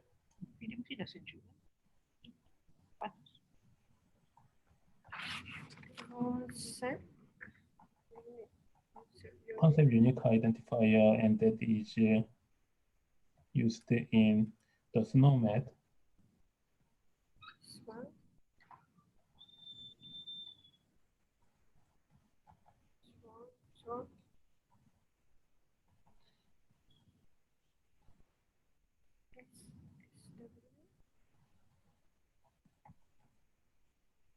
SNOMED ontology. So you want to map patient or a certain medication or a certain lab test into numerical space.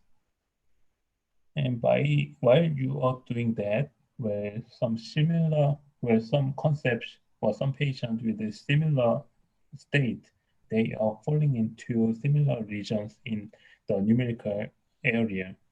So after you obtain some new representation using this methodology, you can apply some kind of classification or regression task on top of the new representation.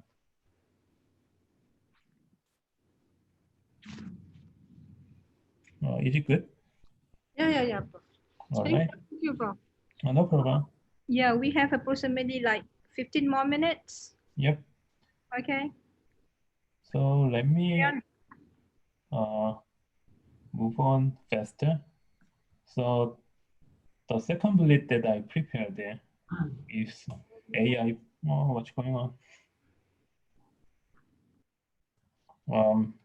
Sorry, something is happening.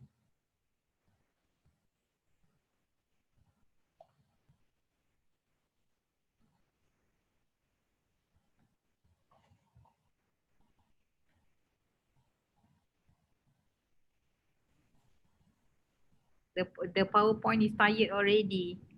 Yeah, I think it is done for today. All right, I'm back. Looks like it has crashed.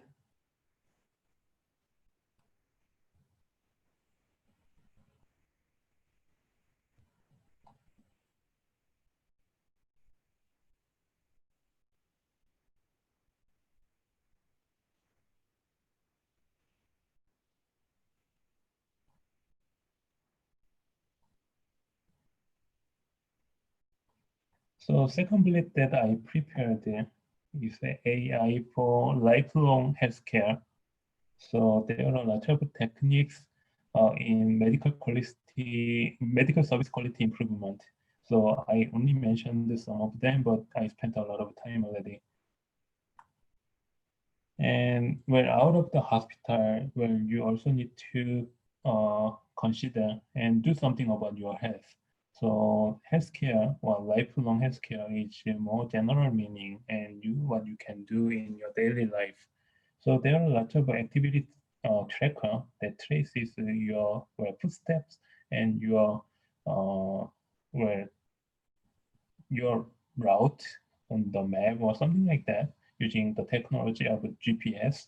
So Fitbit, Google Fit, and Apple Watch, they are all the product from this spectrum. And also there are fitness game like Wii Fit or Xbox. So what you want to do is you follow the video in front of the game console with the camera, and there are some kind of a gaming component in each software that will motivate your exercise. And also there are personal trainer. So this video is quite interesting that I would like to share.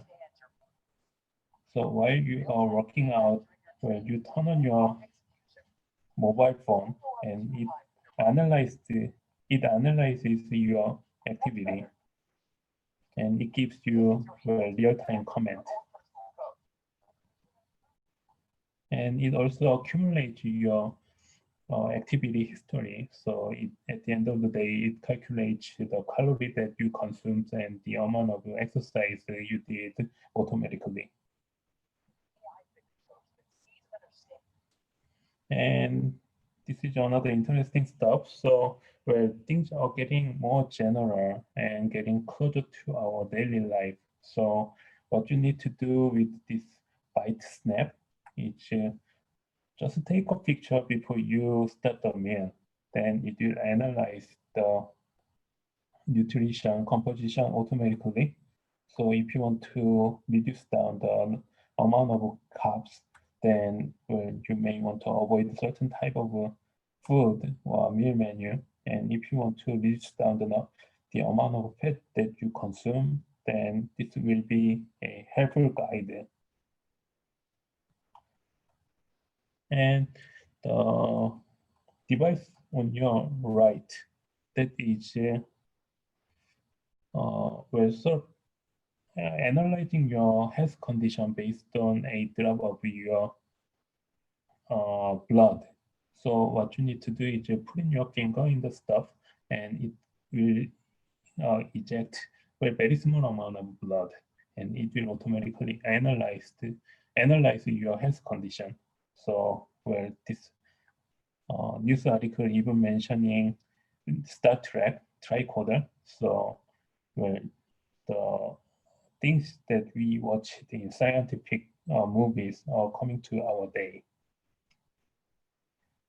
So from this slide, I'm trying to mention what we do in our research group. So HAIL is the acronym for Handong Artificial Intelligence Lab, led by myself. And here is a brief reason why I named it as a HAIL. So HAIL in Korea means tsunami. So it means something powerful, something massive, and something destructive. And also, hail in English means a pellet of frozen rain. So I just like the meaning that this word hail carries. So I liked it a lot, and I just named my lab in this way. But in general, developing new machine learning methodologies, considering that as our goal of the group, the goal of our group, I will raise a question, will summarize machine learning in 2 words. And I will simply answer machine learning is drawing lines. So for classification, you want to draw lines that is separating the data in the best way. And for the regression problem, you want to draw the line in a way that represents the data the best. Given that, we can consider the traditional machine learning problem as we're drawing this green line to separate blue dots and red dots. But in the real life, the problems easily get complicated like this way. So if you have blue and red at the same time, triangle and circle, we'll try to draw a line that optimally separate them. It's basically difficult. And my research goal is basically targeting this kind of specialized machine learning problem. So machine learning with multiple targets. So traditionally, you want to address problem with binary target. So you want to pick one out of label 1 and label 2. It can be multi-class problem as well. So out of L different label, you still want to pick only one label. But in multi-label classification or this type of a multiple target variable classification problem, you have multiple options, and out of multiple labels, you want to pick multiples as well. Well, this kind of example applies to many real-world cases. So considering especially the hospital situation, there are multiple patients who get multiple medication. So what we want to do is based on the patient condition, we want to predict the type of medication that she or he is taking. So, well, this is just some kind of theoretical stuff that I have been done. So when we build some models looks like this, here Y represent medication, for example. X means the patient condition. So given patient condition, I want to precisely predict the medication order across the multiple different medication. And I further elaborated such models where in some complicated way, but well, let me pass these. So the question in this bound is what kind of medication combination should be considered for this patient, for example. And in the similar context, you can think of some kind of a regression problem with multiple targets. So where this is similar to the example that I had given in the earlier of this talk. So consider a gas turbine with multiple different sensors. So out of multiple sensors, you want to predict the individual lead from the previous data. So what you can do is putting X as the previous state of your gas turbine and say Y is your sensor lead for the future. So you can formalize the problem in this way. So from a set of X, you want to predict multiple real value Y. This is multi-target regression. So I briefly mentioned about multi-label classification and multi-target regression. Both of them are prediction problem with multiple target variables. And again, both type of problem applies very well in clinical situation. So in the hospital situation, each patient will be given multiple medication. And for each patient, we want to predict multiple vital signs, multiple lab test results, and so on. So those multi-target prediction problem or multi-target setting applies very well to clinical situation. Well, I have prepared a few other slides, but I think I'm running out of time. Well, earlier I mentioned some kind of risk prediction. So this is a interface for the risk predictor, and this is the Q&A board that our interface has. Where according to the answer from the user, where pancreatic cancer risk can be predicted visually so that we can improve the understanding about the risk among the patient or among the users.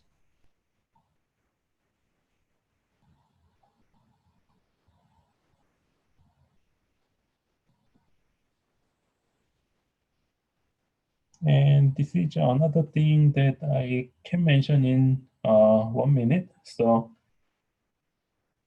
one thing I'm working on is outlier detection. So outlier detection is basically finding weird data or strange data instance out of a multiple different data collection. Yeah. So one thing we can do with the medical Outlier. data. Sorry? Outlier detection. Yeah, outlier detection. So one thing we can apply this idea to the medical data is where we can try to find some weird symptom, weird condition among the patient, but that is something pursued conventionally. On top of that, what I try to do is, one step further, taking one step further. So among the patient records and medical decision made on those patients, I was trying to build a predictive model of medical decision. So this is following the scenario that I mentioned in the earlier example. So what at the end of the day, what I'm doing is measuring the difference between my prediction, I mean the model prediction, and the physician decision. And if the difference between these two decisions are big, then we can raise some kind of alert saying that, well, this patient is taking some kind of a treatment that is not correctly given. So the idea can be animated in this way. So given a set of patient and prescription pairs, so patient and prescription, where is this medication order correct? We can rate this kind of condition and we can get the answer from the previously collected data as well.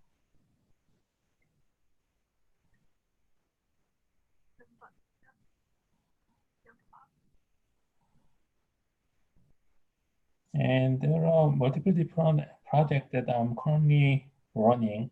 So where these are some kind of where images taken from there. Where unfortunately, I guess we are running out of time. The reminder slides basically introducing the undergraduate program in Handong CSEE. Yeah. So in Handong, we have multiple major program, but whatever the major you choose, you can select certain courses that may fulfill your requirement or your needs. So you can fulfill your needs in science and engineering fundamentals, introductory programming courses, and computer science fundamentals, and advanced topics, and introductory AI and machine learning in particular.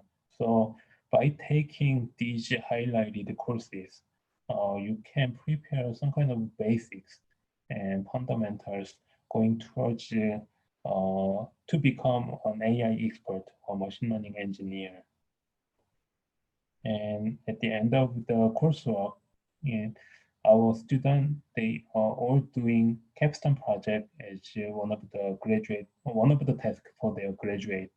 So by following these tasks, you can prepare and you can complete a big project throughout your coursework. So I mentioned lots of things. So I went over multiple different examples in the field of AI and healthcare, and I mentioned briefly about what we are doing in the HAIL research group. Mm. And at the same time, we look forward to collaborating with the external contributor. So where we are highly interested in the collaboration with the UMK as well. And also we are open our uh, lab to upcoming or incoming master or PhD student from UMK as well. Great. And lastly, Handong is offering an effective undergraduate education system in which students can develop their expertise in Yeah. artificial intelligence. So Prof. Jangil. bit of a delay, but thank you very much. Yeah. Thank you very much for your very informative presentation. I think the project that you have presented would be very likely serve as a basis to develop significant portions of, interesting engagement, collaboration, and supporting research. So, in terms of innovation, I can sense that, whatever that you are doing is really happen to be like a thing that we can exploit in terms of, our partner in this project is Artificial Intelligence Big Data Analytic Center of Excellence at University of Malaysia, Kelantan. So we have, the director will be joining us on the third day. Um, and maybe from there we can connect, in the context of this conversation. I recognize that it would be beneficial for us to have a sort of like interesting business opportunity, perhaps, right? And Mhm. then all the other area that may promote business development. Yeah. So in this manner, on my side, for example, investigating in entrepreneurship and business development opportunity associated to, a given number of intervention might originate a very interesting work package and contribute to the sustainability of a project. So thank you very much, Prof. Cham Gil Hong. I yeah, I really have a pleasure to, look at all the good things you have done, and we hope to meet you again. My colleague are asking how could we follow you. Oh yeah, that would be great. Here's my email address, so where Yeah, I you mean, you don't have definitely any specific social media or your what is that ID, your researcher ID. You have any? where I am not really a social network person, Okay. so No, I my mean we have. preference is basically email. Yeah, okay. So we connect to you. Thank you very much. That would So be great. to all viewers outside and in the University of Malaysia Kelantan, we thank you. We wish to end our session for today. And for tomorrow's session, just to keep you alert that we shall start sharp at 10 o'clock in the morning, and we're going to have several interesting engagement with our friend to talk about adaptive learning system, augmented reality, and then we have interactive robots, research and education, and also an AI driven business model. So we hope to meet you again tomorrow for our day 2. Thank you very much and have a good evening.